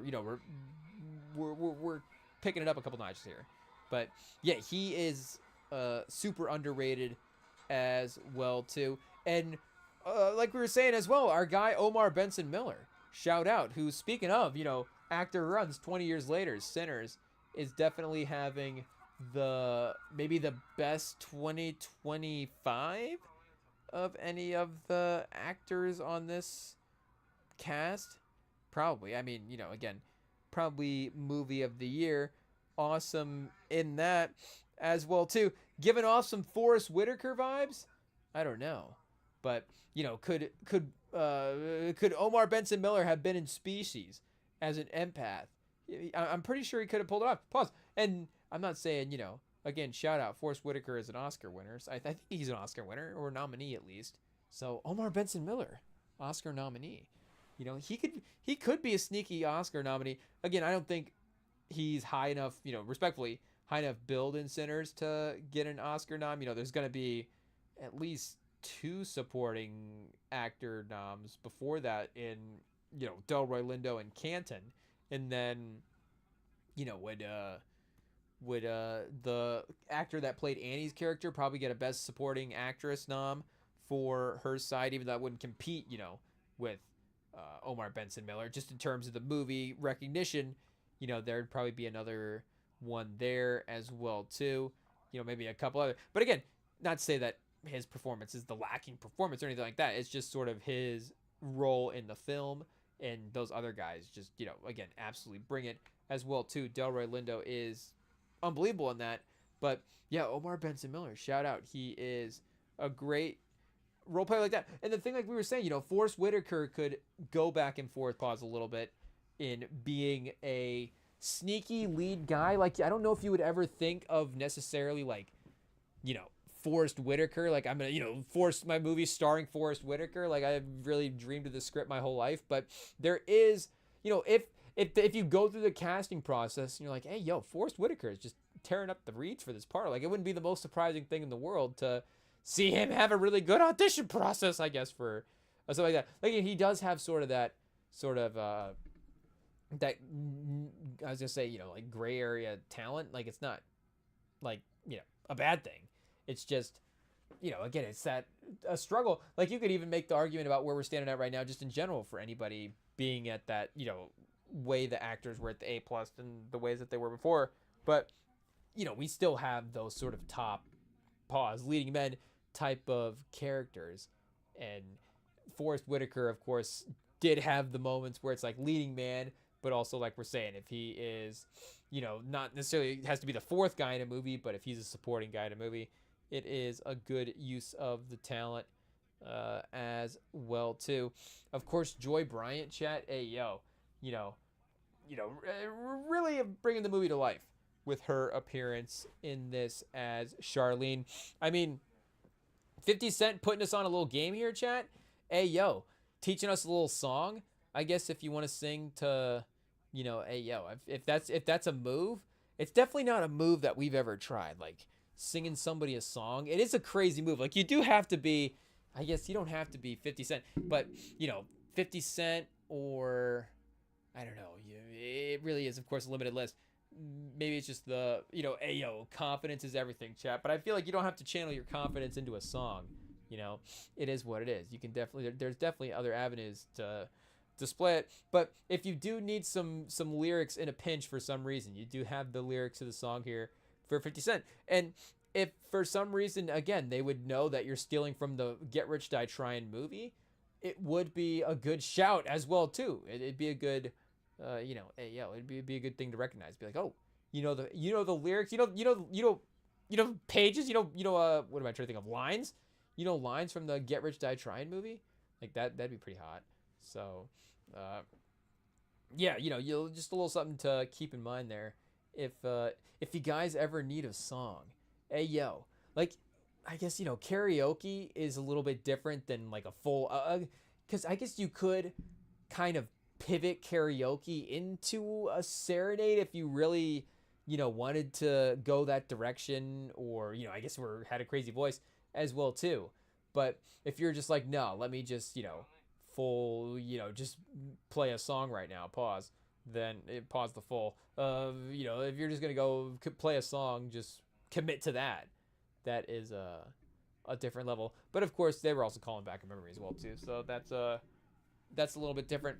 I don't know, again, speaking of Terrence, shout out Terrence Winter, but I don't know if he necessarily does the Charlene character a ton of justice in this movie as well. It does, there's just a lot of like flipping back and forth type of scenes of like, okay, I'll be mad at 50 Cent, no I'm not, now I am, now I'm not. And at the end of the day, I guess it's nice that they're able to work through their problems pretty easily. And there's one later in the movie that's pretty funny, but yeah, either way, she is, again, I guess everybody, hey yo, Chad, shout out, it's a well acted movie, but she is really good in her part as well too. But there is a few other, there's some like kind of low key faces in this movie where, again, obviously you have your talents, but even Terrence Howard is still like a little, I don't know if he's low key. Again, Empire, obviously a pretty popular show, but there is again the TV thing there compared to him being necessarily like a movie star. And then it's like, oh yeah, Terrence Howard, like Oscar winner movie star. Oh, see, chat, 50 Cent is a good guy. He would never, see, he's not murdering anybody. But hey yo, in classic, I guess, which movie did Terrence Winter borrow from the fact they're gonna be beefing with the Colombians? Did 50 Cent, has he said that specifically in his songs? I guess we'll go back to the mixtape era and play on some of those songs. But is he calling out the Colombians in those songs? Because I think that's what they're saying in this one. Is that Scarface? Is the Colombians in Scarface? Do we have to rewatch Scarface again? Hey yo, I think the Colombians might be in a couple of movies. But yeah, a couple of battles between them and the Colombians in this one. It is what it is. But yeah, we've got, like we were saying, 50 Cent at this point, the street life going successfully from a business standpoint. You see the personal life starting to round into shape as well too. So I think we are at a spot to take a break here. Real quick, chat. We will be right back. Of course, like we said, we got the rest of the Get Rich Die Tryin', and we've still got a little NBA on in the background, a little fourth quarter here. We'll see who takes the W between Celtics versus Sixers. Looks like we got a battle here. And yeah, I don't think in 16 seconds, shout out, looks like OKC is going to get that one pretty comfortably there. Golden State, 84 points. Offense really died out in that one there. Toronto, a little 9-point win. Brooklyn, they're fighting, chat. They're trying. They're trying to make it look like they're not tanking as bad as they were. 1-9 with a 10-point loss. Toronto moves to 5-5. We have to check Danny Wolf's. What were Danny Wolf's stats tonight, chat? Did Danny Wolf play? Is our guy back at? Oh, Denham. Maybe making some bucket. Shout out. Brandon Miller, just sneaky, having a decent year this year. 47%, 16% from threes, not great, but the twos look like they were falling there. 25 quickly with 24. Murphy Boyles, 20 minutes. Oh, so close. But 2 for 2 is encouraging. -2 though. Not great. Danny Wolf, 2 minutes. 2 points. Okay.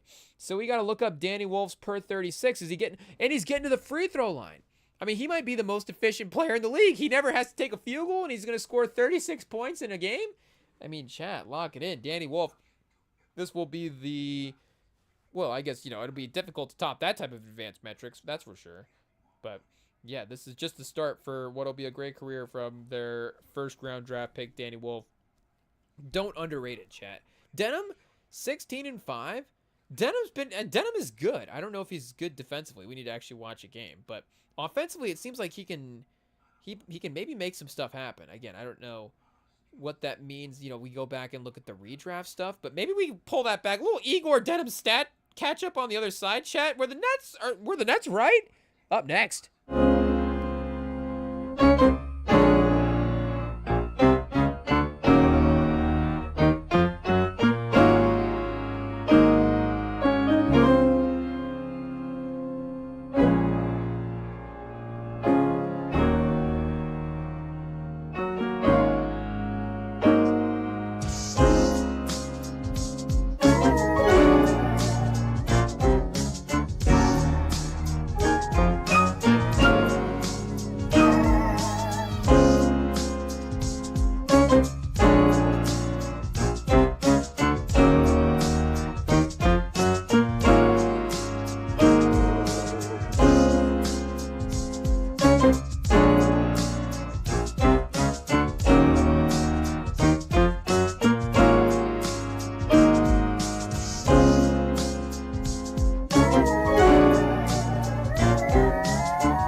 Okay, we're back, chat. 2-point lead for Boston. Just about 4:45 left in the fourth quarter. Make it a -1 point lead for Boston. 93-92 Philly. They get the three-pointer to go. So we're going to get a commercial break. We're going to go from one heat check to another, chat, because I paused it right in the midst of what would be Bill Duke's Oscar moment, I guess, from this movie. We get the family surrounding the table and him having to address the family because Bill Duke's boss character is going to have to go away for a political debt to, I guess, settle up with the cops for something. So he's going to have to spend a little time in prison. And then I guess we'll see, how that of course plays out here in a second. But we've got the family around the table, and he's given sort of the speech, you know, nothing that doesn't happen on my watch, you know, terrifying, blah blah blah, be a menacing character. And he is, you know, like we're saying, holding a weight in the room. And it is fun that it's Bill Duke as well too, because I think there is a little bit of a legendary thing that can work in a moment like this, where, you know, maybe the rest of the, you know, the rest of the younger actors are maybe a little bit more, you know, locked in something like this as well. But yeah, shout out. This is, you know, again, a moment where you need an actor to kind of bring, I mean, you know, the one moment in the movie they need an actor to bring it, but it is going to be a little bit relying on more on like, okay, we're not just casting a guy to be a mob boss. Like, he's got to give a little bit of a monologue. He's got to have a little bit of a scene, a little bit like Suge Knight. Again, it all eyes on me, where it's like, okay, you know, you can't just, you know, you got to be able to, you know, shove the guy paws into the mashed potatoes and, you know, the dinner room, you know, mess up the dinner party situation and be terrifying and, you know, have a, you know, a real, a show stealing type of performance in that moment. So they're not asking him to do as much, you know, pause like physically in this. Hey, yo, we're still on the Raptors next Brooklyn game, I just realized. But, you know, they're not asking Bill Duke to do a ton again, like acting wise in this scene, but still in terms of dialogue, the way he's able to deliver that is top notch. Chat, shout out Bill Duke. Obviously, hot take, great actor, proving it once again, looking like 10 out of 10. Chat, I mean, the double diamond earrings, you know, again, the suit, the hat, feather combo, the cane. I mean, shout out. Would have to go back and double check some of the other Bill Duke, you know, fashion for the other movies, but he's got to be up there with sneaky coolest characters for movies, sneaky best dressed characters. So yeah, he will be, unfortunately for him, headed to the prison, and 50 as well too, taking the fall for some of the stuff that they were caught with. He will have to go into the jail as well too, into the shower. And this is where we pivot, chat. This is where we pivot, where we just become, I don't even know what type of movie this is. Is this an indie movie? Is this a prison movie? But, you know, we got everybody just committing to a full scene here. I don't know, you know, Terrence Howard, I would say Terrence Howard would be top of the list to just not care. That's for sure. I mean, Terrence Howard is the one, he literally is the first actor to just sprint right to the camera. That's his move. The fight starts, the guy goes into the knife, goes into the stab 50 with the knife. Hey, yo, you know, what would you rather get stabbed with in a prison shower? I don't know, but, you know, Terrence Howard immediately just sprints toward the camera. So, again, he does not care. But this is, I mean, this is several minutes. The opening camera angle there is just like, you know, we're just not going to pivot from this view. Just, you know, pause a full frontal view of the whole situation here. So, you know, shout out, I guess, to 50 Cent's artistic vision. You know, Jim Sheridan. Hey, yo, like, we just got them laying out, you know, afterwards, the aftermath. And this is a good actually, you know, hey, yo, set aside the chaos of the moment beforehand. This is kind of a fun written scene. You know, hey, why'd you save me? I don't know. You just look like you needed saving. It is kind of that, you know, hey, yo, that sort of like, you know, sometimes you just get, I guess, that random, like, this guy needs saving. I just got to jump in and save this guy. I'm only taking sides of the guy that's getting beat up. Like, I don't even know why. But, you know, 50 Cent, I guess, could be in the wrong there. Like, I guess there is a situation where it's like 50 needed to be eliminated. And I guess maybe, who knows, Terrence Howard's intuition, maybe he wouldn't have looked like he needed saving in that moment. But that is, I don't know, it's just kind of a, like, you could maybe get a little bit and I guess, I don't know, maybe that's just, there's going to be a corniness element there in general. But you could get a little, I don't know, or, you know, he starts saying that he needs stuff as well too, which, I mean, you do see him, of course, start to, you know, get a little tricky with the he does start to try to, business wise, of course he's trying to, help 50 Cent out as well too. But the the long game approach, the subtlety, the shrewdness. Again, I don't know if that was initially the play there, but I don't know. It just, we're look Sheridan, shout out Terrence Winter. We gotta, find the wins in the moments.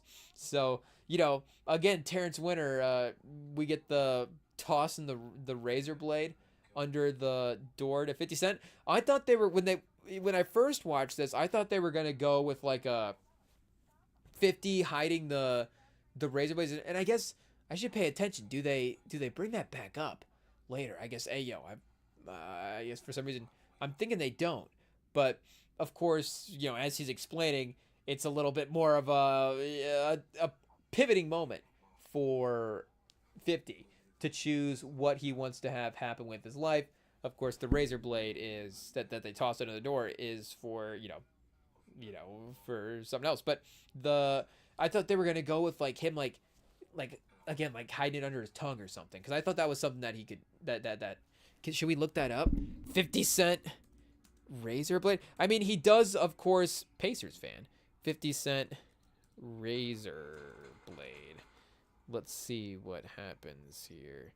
50 Cent Gillette blue blades. Okay, that's not it. I want to say, I guess, is this like a Bo Jackson urban legend type of situation where it doesn't actually exist? Do we have to go 50 Cent hides? I don't know what starts getting sketchy here, chat. 50 Cent hides razor blades. Is there images of it? Is that really him? 50 Cent's new drastic look. 50 looks 60? Oh, what is that? Is that a diss? I don't know. But, yeah, because he's only 50. Wait a second. 50 looks 60? Oh, chat. Again, maybe we need this is from last month. He was looking old last month? Oh, no. Shout out.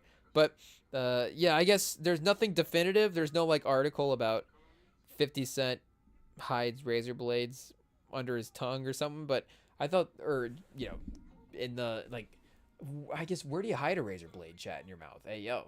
I guess, maybe you get a little more creative than just that. But, I guess, I thought, is it either under the tongue or, of course, along the cheek or something like that? But I guess either, it's going to be a risky endeavor either way. It's just, wherever is successful, I guess. At the end of the day, that works. If it doesn't cut you and you can get to it quickly, then hide it there is probably rule number one. But that could, of course, get a little tricky as well too. In Majestic, of course, no spoiler alerts now because it's it's being revealed. Majestic making the power plays, taking over the family. So that's where I do think that, again, this movie is a little bit fun and does separate itself in that way. If you have to get, the credit that you would give it for not just be like, here's the same sort of formula to 8 Mile.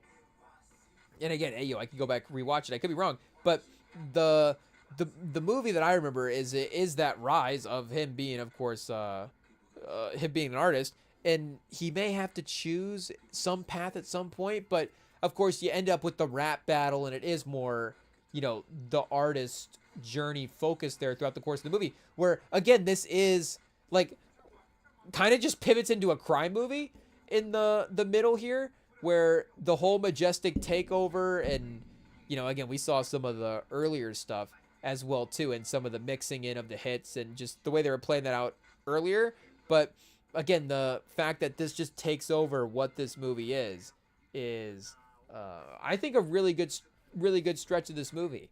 And this, again, shout out to this actor. I don't want to butcher his name, but he just steps up in terms of a screen time, performance, importance level as well too, and is able to elevate the movie, I think. So, and this is a effective scene as well too. You get the recording artist in the booth, Majestic, hanging out, having a good time. Vibes are high. He just took over, and then the Colombians, chat, they're back. And they could have, I guess, maybe gone through the door that Majestic was leaving from. It was a pretty close. They just missed him. They said, "Where's Majestic?" It's like, oh, he just left. Like the door might still be closing. You could have probably seen him. You could have seen him walking out. But yeah, they show up. Unfortunately, everybody in the booth no longer.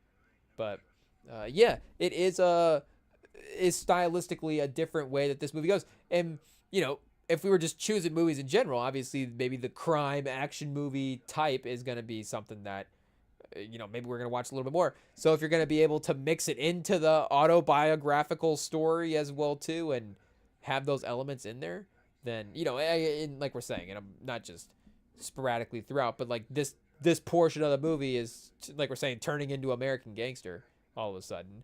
Then it's like, hey, I like where they're going. I like what they were thinking there. I like the idea of the mixing it up and not just keeping it the one sort of. And again, I'm not saying that hey it's not part of the story, not whatever. Again, I don't really know what is and what isn't outside of, like I'm saying, hey a couple things that we've heard in a couple of some popular mixtape songs. And because I haven't even gone through the whole like 50 Cent mixtape run. Hey shout out again, Spotify.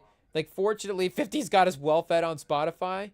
It is what it is, one of the greats, but doesn't mean we don't need to go familiarize ourselves with some of the songs that were dropped before that as well too. And I did just recently find he has an artist page, 50 Cent and DJ Woo Kid Woo, something like that.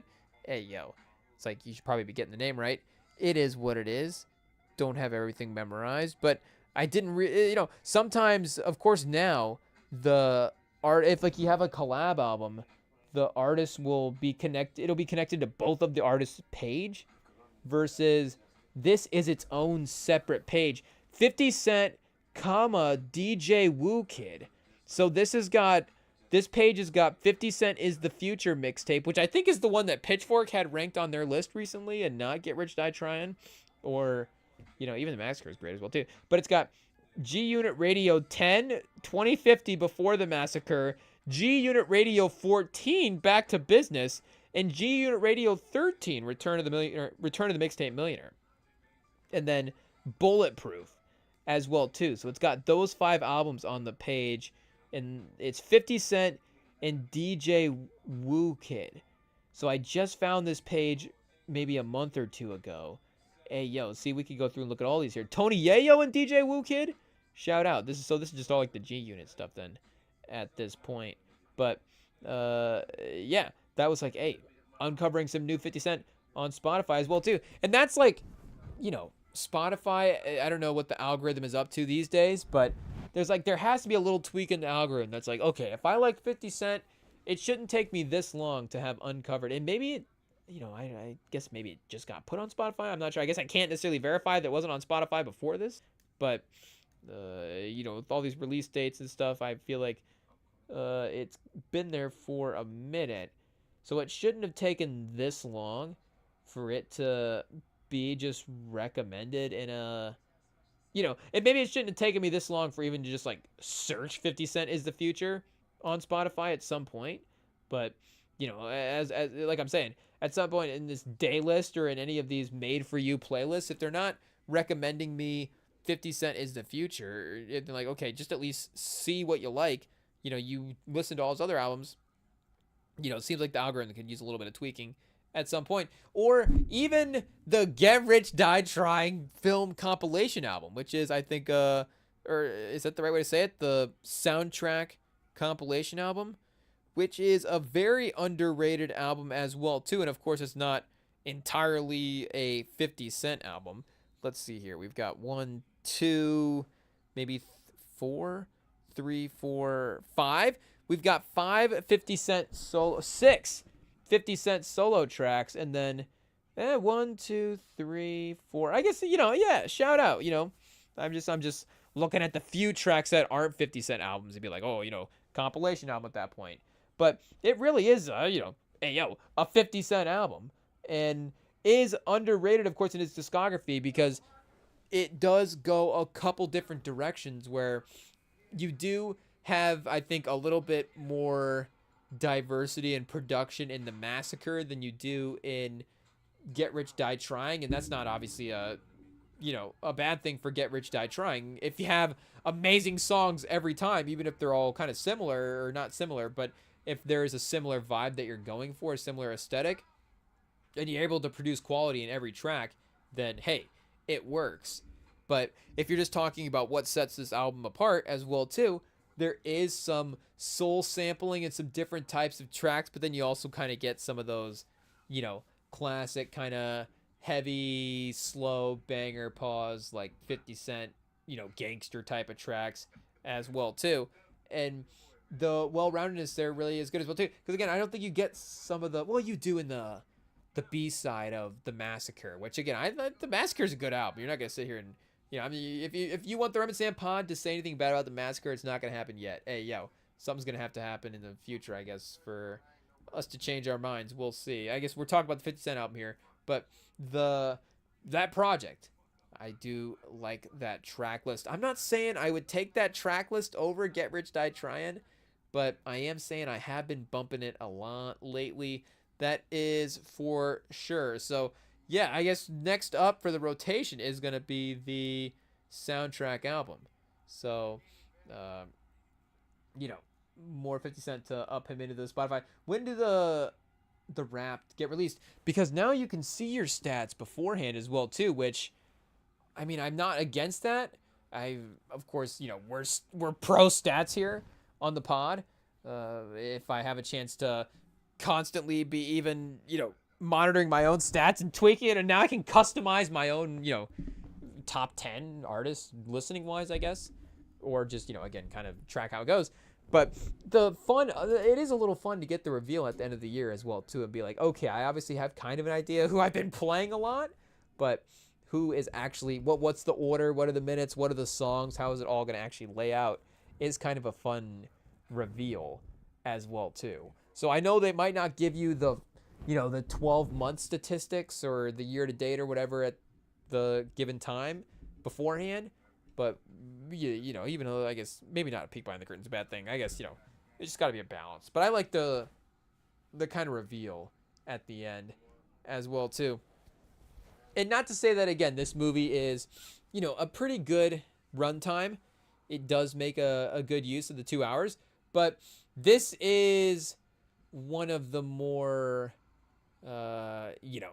interesting scenes in the movie as well too, where you've got him returning from prison and the guy's fidgeting around in the back, and Terrence Howard starts freaking out about the guy fidgeting. I mean, again, you're obviously learning about sort of the tweakiness, intuition vibes of Terrence Howard's character, but maybe you could have played that out subtly in a couple more scenes. I don't know if you needed this whole, but it's not a too crazy of a runtime for this scene here. And Terrence Howard, just kind of screwball Terrence Howard scenes as well too, are it's not entertaining to watch. Again, you got Oscar winner Terrence Howard getting mad here. I just want to talk to him. Why is he moving around in the back seat?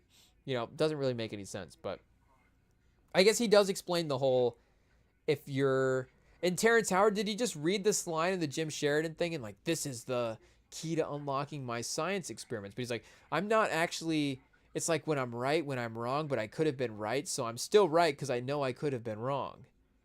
Something along those lines of his logic. I think that's, honestly, even if we didn't say it right, I feel like our miss is still probably the right way to say it. I'm not sure. But yeah, he does, again, at least take the movie, inject a little life into it, a little more energy into the movie in the second half. And you need a change of pace at some point as well too. But again, even both the Notorious and the All Eyes on Me both kind of stick to the sort of story, the life story element of it. And I don't know if they necessarily provide the same sort of drama element as well too, or the same sort of genre element, maybe like crime film type, that Get Rich Die Trying provides. But again, you do also, like we're saying, like some of those actors went on to just make genre type films as well too. So not that you have to have that in there. it's just, I do like that they attempted, and at least, again, the different sort of filmmaking things that they're mixing in there is, makes it fun as well too. And I guess, what do we uncover here from the 50 Cent story as well? Of course, he's got the kid on the front. I don't know how accurate that is to his actual life story as well, but does, give you some interesting, of course, some added stakes, some good motivation for 50 Cent in a little bit, of course, to, maybe make some moves in, obviously for his career, but maybe some of the other professional stuff that he's worked with as well too, and sets up that scene with Majestic that we were talking about later, where he really is able to kind of show his scary status as a villain as well too. So 50 Cent finally, chat, he makes it to the booth. Shout out. It's been a journey. But see, the interesting thing with 50 is it does feel like, he is not a guy that maybe gets known as like a writer. So there is that element to the Biggie story or maybe the Tupac story where like you see him in their room and they're writing and they're like crafting bars. Though Biggie does have kind of that freestyle energy more so than like like maybe crafting bars or whatever. But that's what I was reading about 50 Cent, and I think he's got his actual like autobiography on Spotify as like an audiobook. So we might end up listening to that as well too. We'll be able to report back, I guess, on the film accuracy of the movie and see what's going on there. Here, if we go 50 Cent and then search audiobooks, what pops up here? Oh, hustle harder, hustle smarter. Here we go. So is this an audiobook? Is this an autobiography or is this a self-help? I'm not sure. For the first time, 50 Cent opens up about his amazing comeback from tragic personal loss to thriving businessman and cable's highest paid executive in this unique self-help guide. Ooh, it is a self-help guide. Okay. I didn't know if this was going to be... They recommended me Hustle Harder, Hustle Smarter before they recommended me G-Unit Radio. I don't know. Something about that seems a little bit off. Something about this seems a little corporate, chat. I'm not a fan. But, yeah, I guess either way. A little, hustle advice from 50 Cent, I'm sure, is not the worst thing in the world as well, too. Oh, it's listed under here on biography and memoir. So I guess, that's obviously maybe a little bit of the point of sharing some of the experiences as well, too, is to, help other people, what can you take away from that? But, yeah, we will definitely add this one into the list. I guess our growing list of audiobooks, it's definitely our list that Pause is growing the most because we're not clearing it out as fast as we are maybe like some of these other ones as well too. But yes, you do have, I guess if we mentioned earlier, Majestic in with the kid. It just, they get a good, just sometimes be like, oh, it's a good scene. It's a good moment. It's like we're, the kid in the hospital, the paternity ward, and then classic kind of feels like, you've seen it in a movie before, but still hits as like, oh, that still is like kind of terrifying. Obviously, you're messing with the guy's family. How do you get into the hospital? Either that's scary that the hospital has that bad security, or just shows obviously the power that he has as well too, his ability to move around in spaces like that. So you get kind of the slow reveal of him, picking up the kid. But this is where they feels like, again, for the limited stuff that I know about 50 Cent's like real life story, is now working in the track that he was getting famous for back in the mixtape days as well too. And speaking of American Gangster, our guy in American Gangster, and who's the I guess I'm not gonna butcher that name as well too, but maybe he market corrected this guy a little bit, to use a rewatchables term, because there is a similar vibe in the movie. They do play different characters, him in this versus Ejiofor, if I'm getting that name right. Ejiofor in American Gangster is, of course, a little bit more sidekick guy, not necessarily making the rise to power like the way Denzel is. But if he had to kick over into that role and then, have a couple of intense scenes, intense like yelling type scenes, you could definitely see him being capable of, pulling that off. Maybe not to the Denzel level, of course, but, he would still be very capable in his own way, and definitely could have done it in this movie as well too. I don't know where he would have been as an actor at this time, but you think about the fact that that's where we're at with him now, and then American Gangster being in 2007, and that probably being around the time he would start to, if not, that would extend his notoriety as well too.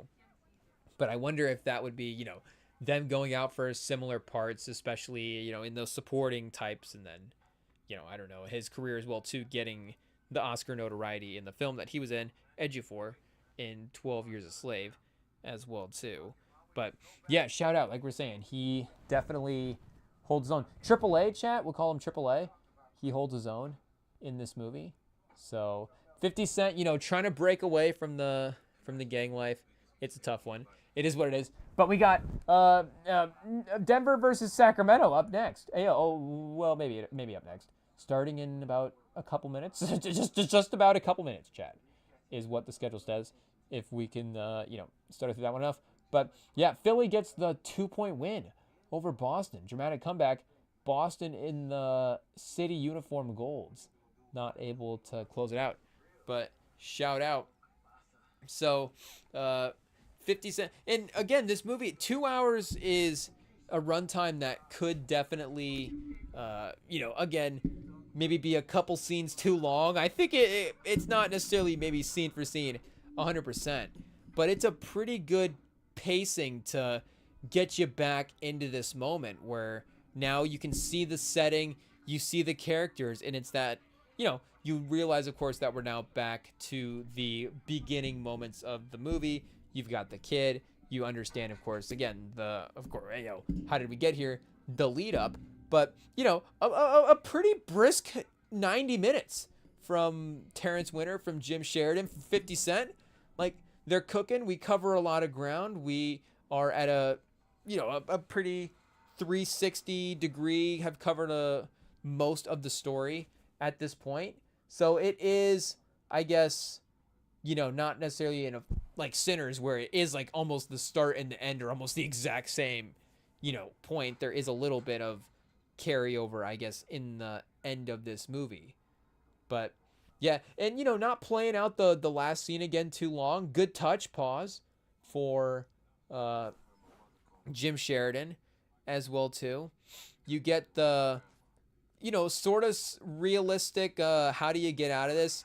Again, I haven't necessarily know like a play-by-play that he's given of the moment that this happened. Maybe this is him, giving that play-by-play as well too in this movie. But yeah, it's obviously a gripping scene. It is, again, that Lifelike crossover as well too does add to it. But the montage definitely, they can be hit or miss, but definitely effective as well too. Again, you get the indie filmmaker touches from our guy Sheridan. He's like, oh yes, a life montage, a dream montage. I'm sure he was thrilled about this. This was the highlight of the film for him at this point. Obviously, if we were in movie mindset, we could maybe critique the job done by the villain there.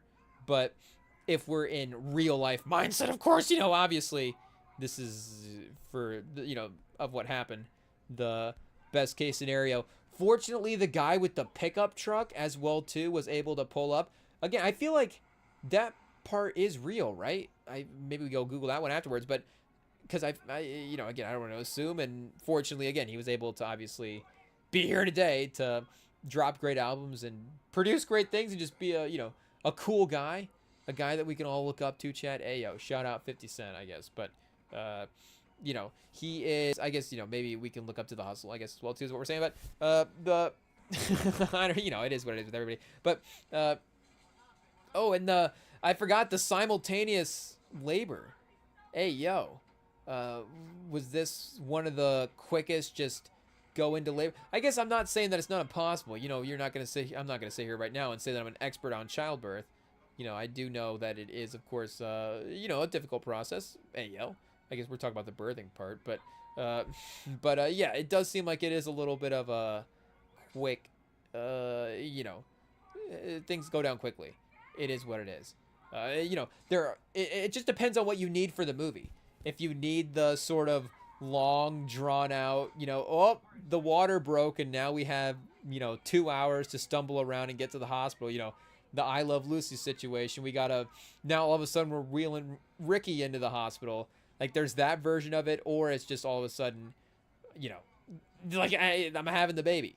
It is what it is. Which again, I guess it is a fair scenario as well too. But I don't know if it's a one that I've necessarily heard a ton as well. But I guess hey yo, are we we're not Majestic wandering around the maternity ward, that's for sure. So I'm sure we don't have necessarily probably the best stats base. I guess hey yo, maybe Chad. I guess a mission accomplished. Talk to more new mothers. Is that what it is? I don't know, but I don't know. 50 Cent would maybe he would give us the same advice as well too. I'm not sure, but yeah, of course, 50 Cent struggling here to make it through. The doctor dialogue is it's a fun touch for the movie. You do of course have the randomness of the roll of the dice moment there, they're saying, for maybe how some of this stuff can seem to play out at some point. But of course, as we know, and obviously again, you tread lightly and you don't want to look past anybody's scenarios that maybe went a different way in this standpoint, because again, as much as we're watching movies as well too, like we're saying, there's that real life crossover there. 50 Cent, it wasn't just a roll of the dice, as we know. It was obviously 50 Cent. We had to hold on to 50 Cent, chat. He was around for bigger purposes at that point.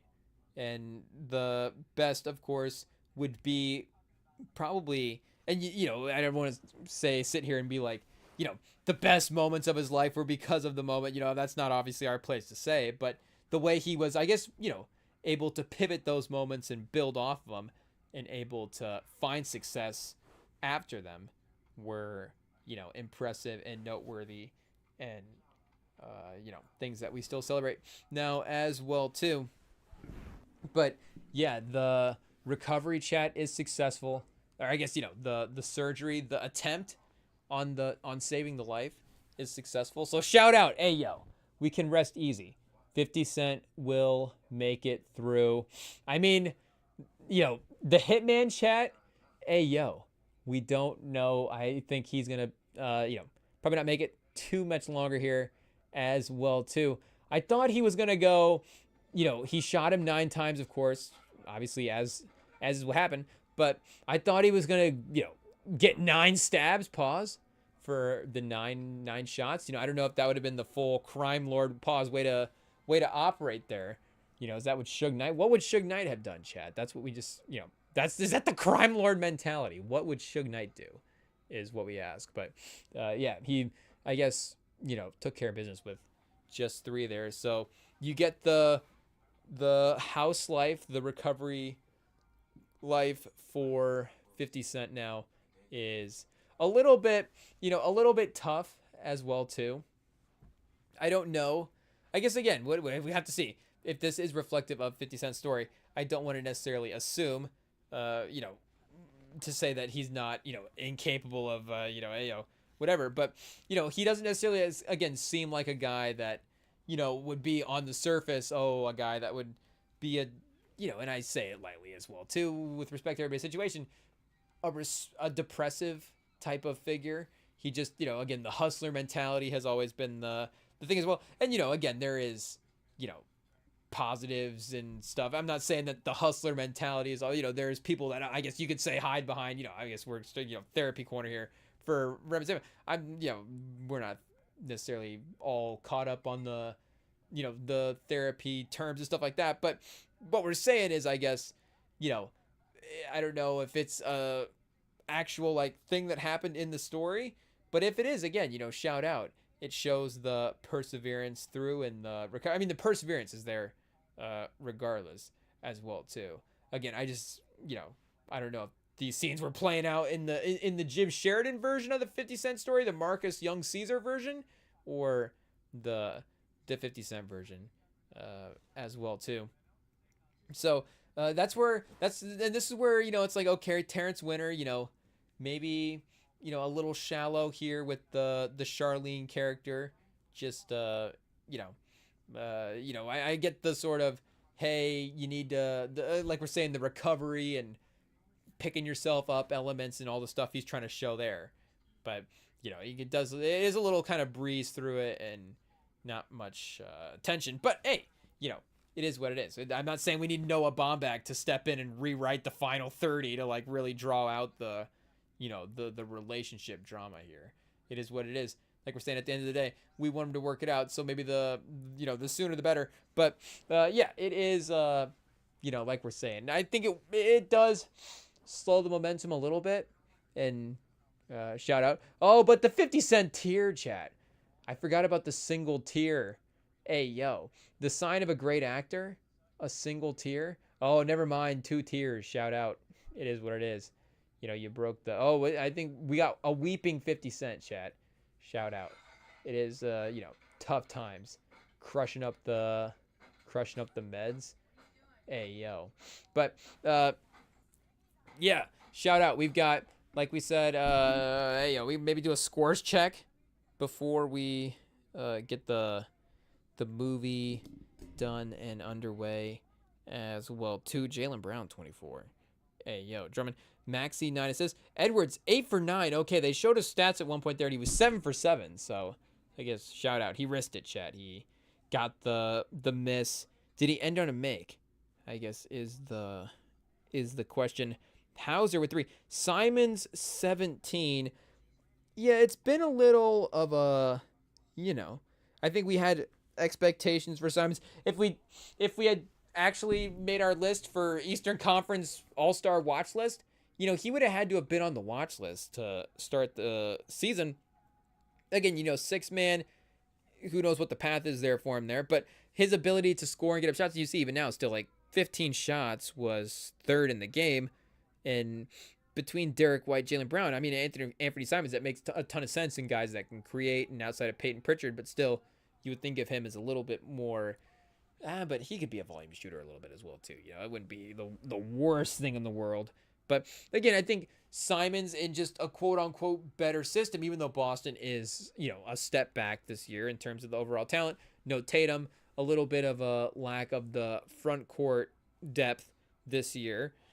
It would still seem like a little bit of a better spot for him to operate and just to see what the boost in talent level will be. And again, he was a guy that was able to maintain some of the efficiency as the usage was able to ascend upward.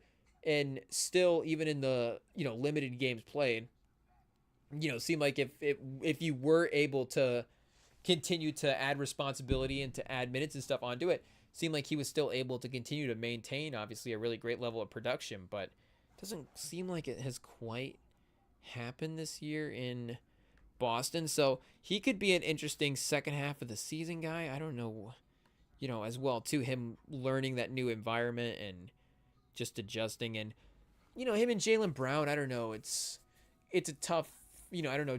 Simons is a basketball fit type of guy, is of course interesting. He is still 41% from 3 this year, so there we go. There is still something encouraging there as well on the box scores. 41% for 3, 43% from 2 is not great, but I guess it is really the 3-point efficiency anyways. That would be the main focus as well.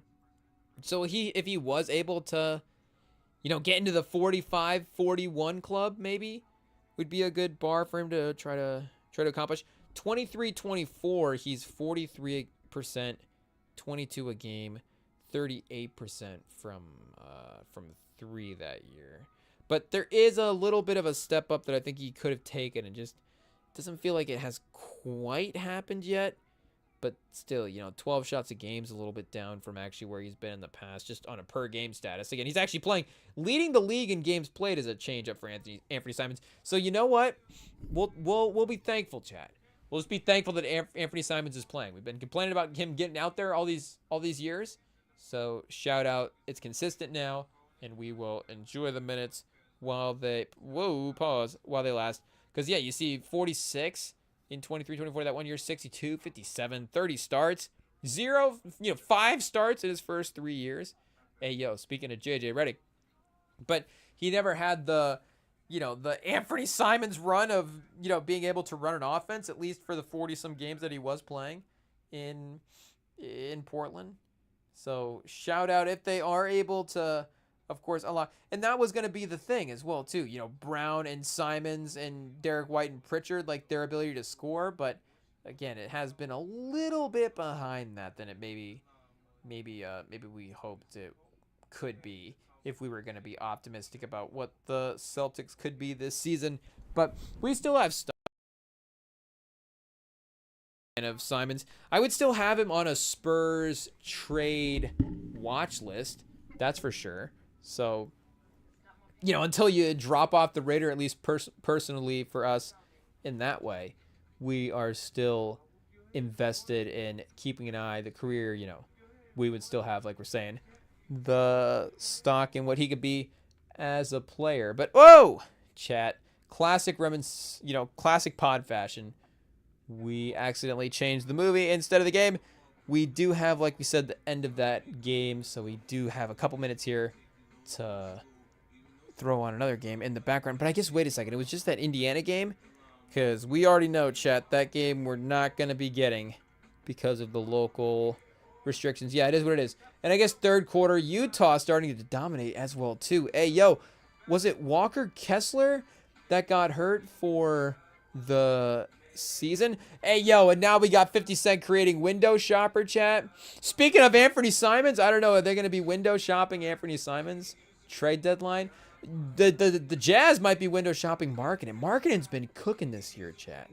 Hey, yo, should we say, speaking of get rich, die trying, Nico Harrison got fired? Hey, yo, I think the transition kind of works there, but yeah, Markkanen right now has 31 through 3 quarters. He's 12 for 17. Hey, yo, who's he cooking right now? Isaiah Jackson? Who's playing center or power forward for the Pacers? Hey, yo, the 1-9 Pacers, chat. Are the Pacers going to be a sneaky, sneaky team we have to look out for? Not obviously this year, but yeah, 1-9 top 3 pick is kind of scary, chat. We know that the league favors good scenarios when it comes to the lottery. Pause. So Washington, Brooklyn, or Indiana, if all those teams have equal lottery odds, I don't want to say Indiana's going to get the number 1 pick right now, but honestly, it's early in the season, and I guess Nate Emmett, Emmett has looked really good as well too. I guess just looking at like 1-game box scores for everybody, seems like everybody performed well. Caleb Wilson, Koa Pete, and I guess these are all per 36 as well too. Can we get like an actual per game? Okay, here we go. Everybody's still putting up great numbers. Boozer 20 and 10 and 4, shout out. But Peterson, Boozer, and Dembasta is pretty crazy, and I mean we still may even have a tier 2 of guys that looks pretty good as well too. Honestly, again, this draft is gonna be nuts. So them to be in the top 3, and then you have Atlanta in the top 4 because of that Derek Queen pick. Hey, yo, Tim Duncan was giving him the compliments in the game that they played the other day, and it's like, ooh, I think maybe that was the best thing that's happened to Pelicans fans in this Derek Queen saga so far, is Tim Duncan saying, hey, I kind of like this Queen fella. Hey, yo, so we'll see, how it plays out at the end of the day. Once all the pieces are finalized there, we'll see who the players are, of course. Koa Pete, chat? I don't know. Maybe Koa Pete will be interesting. Something about the name Koa Pete. But, yeah, Dembasta? I mean, Dembasta and Halliburton would be crazy. Halliburton having that kind of running mate, and, Nembhard and Mathurin, and some of these guys are really fun and have really fun levels of offensive upside, but I still don't know if Mathurin quite fits the level of like a number 2 running mate next to Halliburton. Maybe the same way that, maybe a guy like Dembasta we would hope, where maybe you draft Dembasta and think that, you're getting a franchise type of altering guy as well too. But again, they do have that lead guy already and then, Sarr, I guess if Sarr does continue to play really well, then, I guess continue to play better, we should say, there's some pieces, obviously, that they continue to have to, be a good situation if the league was looking to rig the lottery later. We'll get to that, obviously, when the lottery, happens. But the Mavs, Nico Harrison, should we mention that? as well? I feel like we should because, is one of the bigger moments in NBA history. The Luka Doncic trade. I know that we were kind of admitting to the fact that once that, which scandal was it, Chad? Because the league's had so many scandals at this point. But, kind of early in the season there, or later off season, we were kind of throwing our hands up being like, you know what? I kind of think you know what it was? It was watching, that like early Luka on the Lakers performance and just him in general this year on the Lakers has been a confirmation that maybe this was rigged. And maybe the Nico Harrison firing is confirmation that it wasn't. And that, again, just the Mavericks guy admitting that it was a mistake. I don't know if this is the next sort of move in them covering up their steps. We'll just have to see what Nico Harrison does next. If he gets a job like working in the casinos for, the Adelsons or whoever those families or whatever, if it's like, oh, this corporate job is actually like a little bit better off, then maybe there was something to it. But if not, then maybe that confirms that it was a mistake. But then I saw a report that I don't even know if it was real. I don't even care if it was a fake account. It sounded funny enough to me to like bring it up. But it was the fact that, and it was before the Nico Harrison firing went down as well too, that this, post allegedly was given this information. But they were saying that if he did get fired, they would consider potentially trading Anthony Davis back to the Lakers with like Klay Thompson and Davis for Dalton Connect and a couple of future firsts. I don't remember if Reeves was in that trade or not as well too, but I don't think he was. So then you're like, okay, LeBron, Reeves, Klay, Davis, Luka. I guess they'd have to see how they can afford that as well. Should we actually go to the trade machine and even see what's possible there? Because I don't know if the Mavs are, it's not like obviously firing Nico Harrison is like we need to reset the direction of the franchise. Like, you have Cooper Flagg. At the end of the day, the direction of the franchise, goes where if you keep Cooper Flagg around, then the direction of the franchise should be just fine. I guess, again, Luka was a little bit in, franchise hell a little bit there in Dallas. So, I mean, Luka, this is literally best case scenario. I don't know if the team is overall better, but the city's better. The vibe is better. He's probably going to win MVP this year if he keeps the scoring up like this. So there's really no downside for the next couple of years for, him playing here not here in LA. Hey, we're not in LA, but here and we got him pulled up on the trade machine here in LA. So, we got Davis at $54 million. There's no way. This trade's going to be way too expensive. Davis at $54 million. Klay Thompson at $16 million. That's $70 million in cap. So, I mean, yeah, I was going to say Rui has to be in the trade. I don't even think we have to remember seeing that. He just has to be with his salary contract. If we can maneuver this without Reeves, I think they might have thrown Bronny in the trade. Was that just to be funny? Is that the sign we know it was fake? Okay, if Bronny's in the trade, maybe it was fake. I guess it wasn't LeBron. Because then that still leaves Kyrie and Cooper Flagg on the roster as well. So, that's right. Dalton Connect was the main piece. And, LaRavia, I guess he's recently signed restriction. So, but he's actually looked good as well, too. So, I don't know. LaRavia takes over the Connect. I guess LaRavia is younger than Connect? Hey, yo. Okay, so yeah, you can trade Connect. I guess I don't know if you want to trade a couple of firsts and Connect. Hey, yo, because then you're giving up, of course, 3 years of first, but you have control of 26, 28, 30, 31, 32. So I guess you don't have necessarily, you have control of them. You can't trade them all because of the stipend rule. So I don't know if you can trade 26 yet, but you could trade 31 and no, you can't trade 33 yet. You could trade 26 and 31, 31 and 28. I don't know, chat. Maybe not. I guess this is a fake account. Okay. It is what it is. You got us. But if Reeves was in the deal or Vanderbilt was in the, the 4-for-2 starts getting pretty bulky at this point, and you're pretty committed to not being better at that point. Not to say this wouldn't be good. No, that's right. We're giving him Reeves. Okay, never mind. Oh, but that's still only at 47 mil, chat. There's just no way. There's no way you can put Davis and Klay Thompson together. So I, would still like to see Anthony Davis, obviously, like we're saying, being a part of a contributing team, but it will not say that. It does seem like those days are sailing. But him being, of course, the main piece is going to be tough. It is just going to have to be a development of Cooper Flag at this point. And, yes, there was a thought they could be a competitive playoff team. They do have some older guys on this team as well. There is some contracts here. But, again, at the end of the day, if this is a team of veterans to have around Cooper Flag and for him to be in a good scenario, or just a competent scenario early on in his career, then I think that is kind of not necessarily worth it, but that works out, I guess, is a good way to say it at the end. But yeah, we can't even find Cooper Flag in the contracts. I guess they probably have him on a cap hold here. Let's see. Maybe not. I guess Cooper Flag is not on Dallas after all. Breaking news. It is apparently hasn't been reported yet, but we'll get out there on the Blue Sky and send out a tweet. But you could see him, I guess, with Davis. Would they trade Clay, especially after he's getting settled down now in Dallas? Hey, yo, Clay's like, can I get a no trade clause? This is actually, like, life's working out great. But the Davis going back to LA thing, of course, would be the most clutch sports thing of this whole thing, where, they somehow get all three of those guys together, LeBron, Davis, and then, like, wait a second, how we end up with Luka? We turned Austin Reeves into Luka Doncic, essentially, which, could they have just done that trade anyways? I don't know. Oh, Terrence Howard takes down Majestic. Hey, yo, it is what it is. Charge, don't bring a knife to a gunfight, I guess. Hey, yo.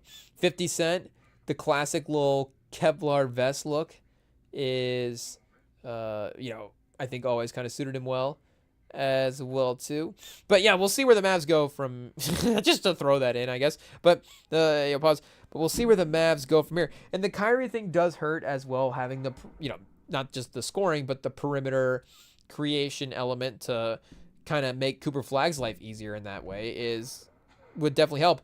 But he is getting better as a point guard, and I don't know if that's obviously ideal early on in his career, but he is versatile in that way. And again, if you have him just developing these skills in all these different areas on the court, then maybe that's not the worst thing in the world. So if he just gets this sort of unique experience of like, oh, I'm playing point guard early in my career. Yes, it might not be the long-term thing, but let me take advantage of it.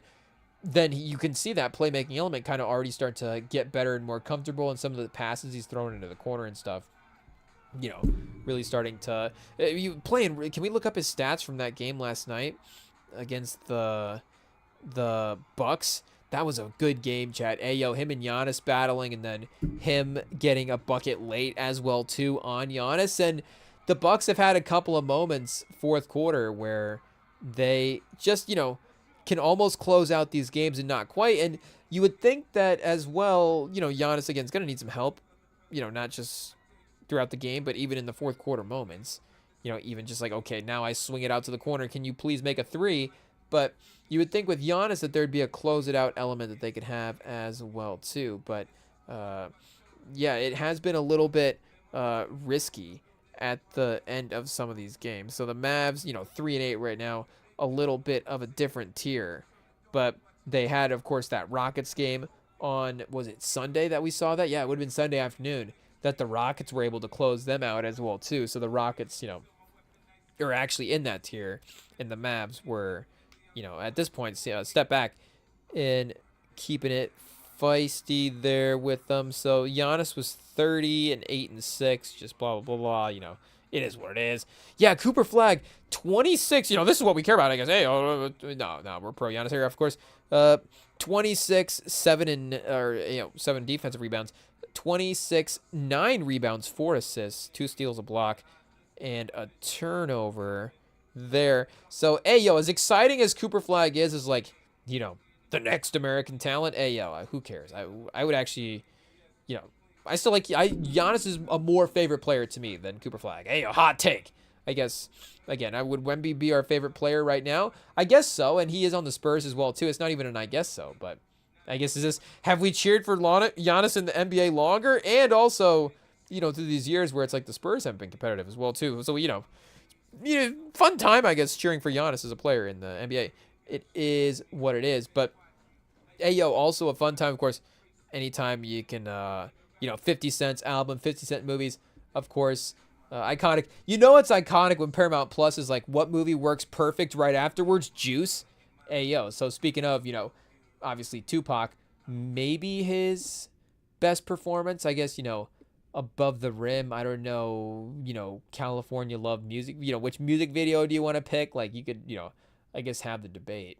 But this is definitely a role that showcased his, the upside of the acting prowess. I don't know if you could call it like the game that Wemby had on opening night, because that was a pretty historic game, obviously.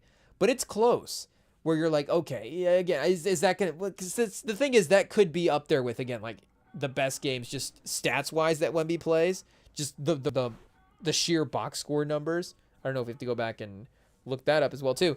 But you're like, okay, maybe there are better games that he plays, but I don't know what else, again, you have to do to play a better game as well. So it's like, okay, I guess Tupac could have carried a movie just like from start to finish on his back the entire time. But also, and again, it's a credit to this movie that I guess, it also has good parts around, the rest of the movie's good as well too. But it is also like, yeah, you see his, again, just his capability to possibly be able to do that displayed here as well. But hey, yo, we're not watching that movie right now.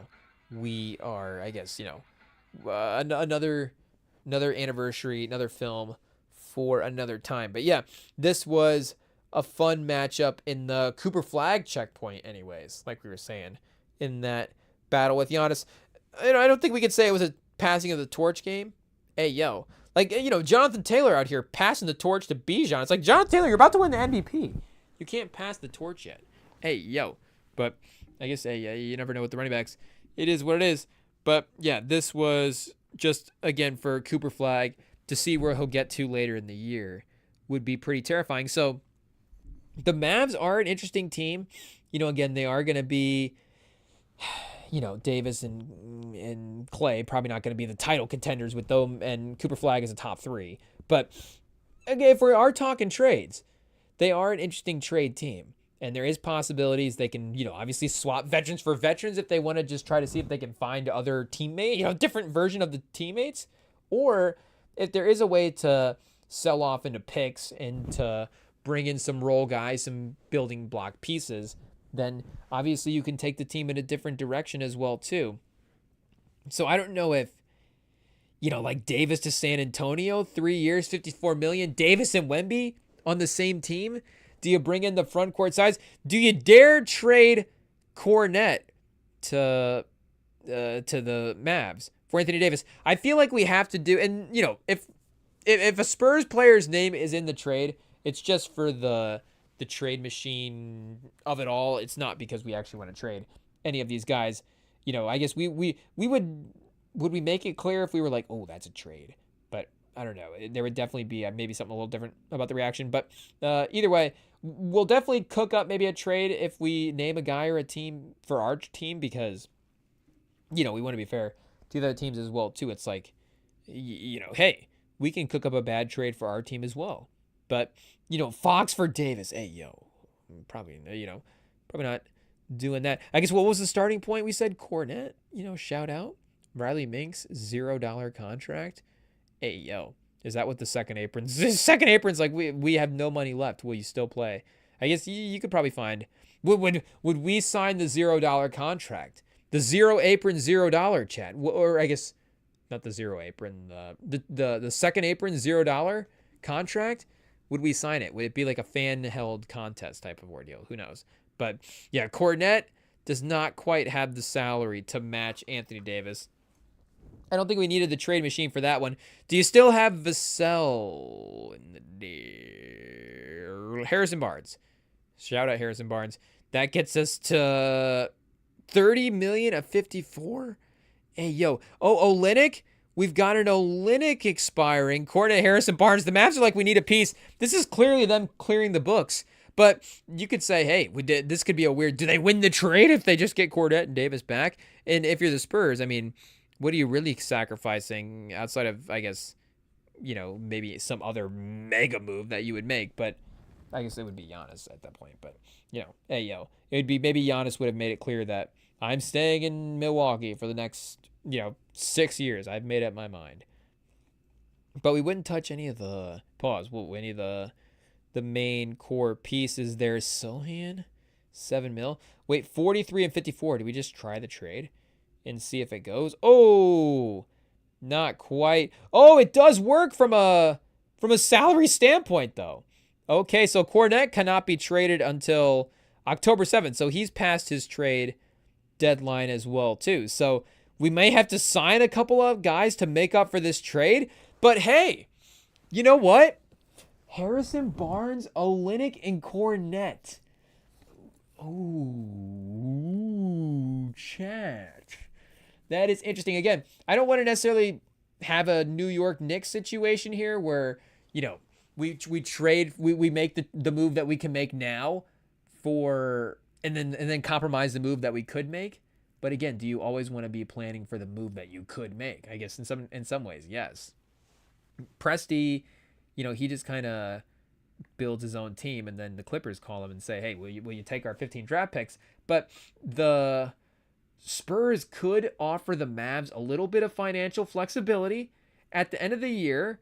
Again, we do have quite a team under contract, but like, I don't know how many more pieces we need to add in to figure it out. Again, if it's like, going back to the tankathon, what do the Spurs have there with the Atlanta pick? I guess it's not going to be, maybe great. It's 14 right now. So, I don't know if we end up trading up in this draft or, say something happens with Atlanta. Maybe Atlanta wins the lottery and they end up top 4 or something. Imagine Atlanta ends up in the top 4, I guess.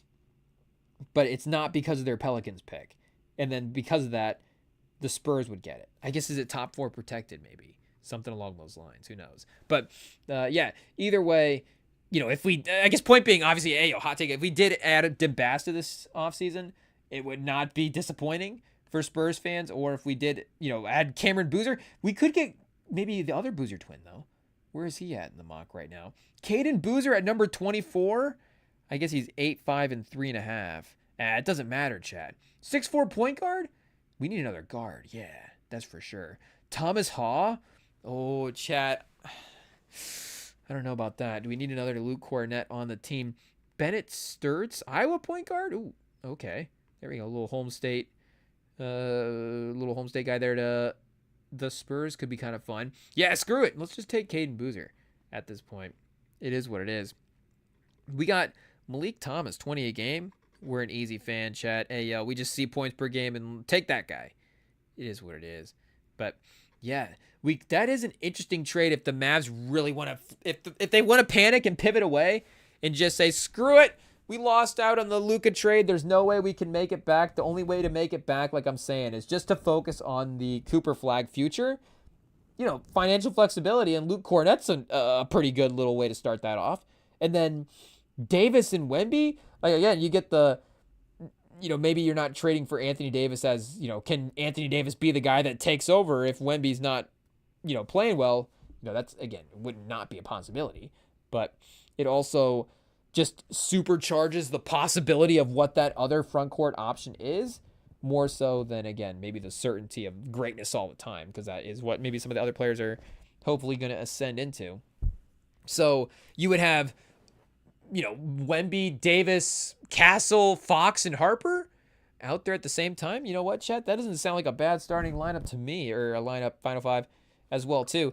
Vassell, Keldon Johnson, Sohan, Champagnie off the bench. So, yeah, it really is needing that point guard. If Harper is able to continue to develop those point guard skills, and if maybe they were making a second trade in there as well, too. McLaughlin, I don't know how he steps up and manages that as well. But I guess, or Fox, like we're saying, just being like a true more so point guard. I guess he could, Chad.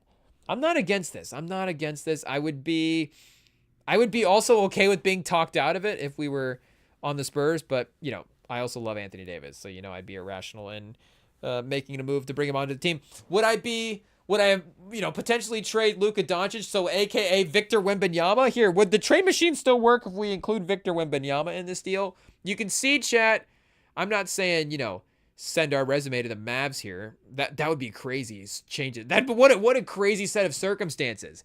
Right when Wemby and the Spurs get good, the Mavs call and say, hey, it's like, oh, well, I guess, what an honor, but a little bit unfortunate as well, too, that we have to, I guess immediately take down the San Antonio Spurs. It is what it is. But, the trade idea, I guess, of getting that other star around the young star is not also trading the young star in the process. So, a couple of contracts, maybe, again, decent. Yeah, the thing we give up more, again, is the flexibility. It's not necessarily the name values or whatever. And that flexibility becomes the ability to make a move, for another guy. Because as good as Kornet, Barnes, and Olynyk at $43 million is it's a decent $43 million. It's not, again, pause long term, but Barnes can produce for the end of the season if you need him to. I think Barnes will be valuable for us in a playoff run, but Kornet as well too, a couple year contract, that's a player if at least you don't feel bad about getting him back in a deal as well. So the Spurs, of course, we're going to be feisty there as well, too. With the trade market, you expect us to look out for it. But, I guess we're talking about Dallas. Hey, yo. If we're talking about the Texas teams, it's not going to be a long walk to San Antonio. So we're going to end up, wandering over there every now and then. Anthony Davis landing spots, chat. Hey, yo, I don't know if we have time for tonight. Friday night, Anthony Davis landing spots, lock it in. Klay Thompson landing spots. We might have to. Because, again, Anthony Davis will get us on the trade machine, chat. Pause. We want to make sure that Anthony Davis has as many successful seasons as possible. Like we're saying, Anthony Davis, Giannis, Bob McAdoo. See, that's the lineage, chat. That's the lineage. We worked it all the way back to Bob McAdoo. Pause. That is the type of player that, I don't know, it just seems to be amongst our favorite players. It is what it is. But that will just about put a bow on it for this evening. I don't know if we're going to go see the Predator movie before the Friday live stream and react to it. We'll just have to see. But either way, stay tuned. Eventually, after all these months, it'll hit streaming and we'll watch then, do a first watch reaction.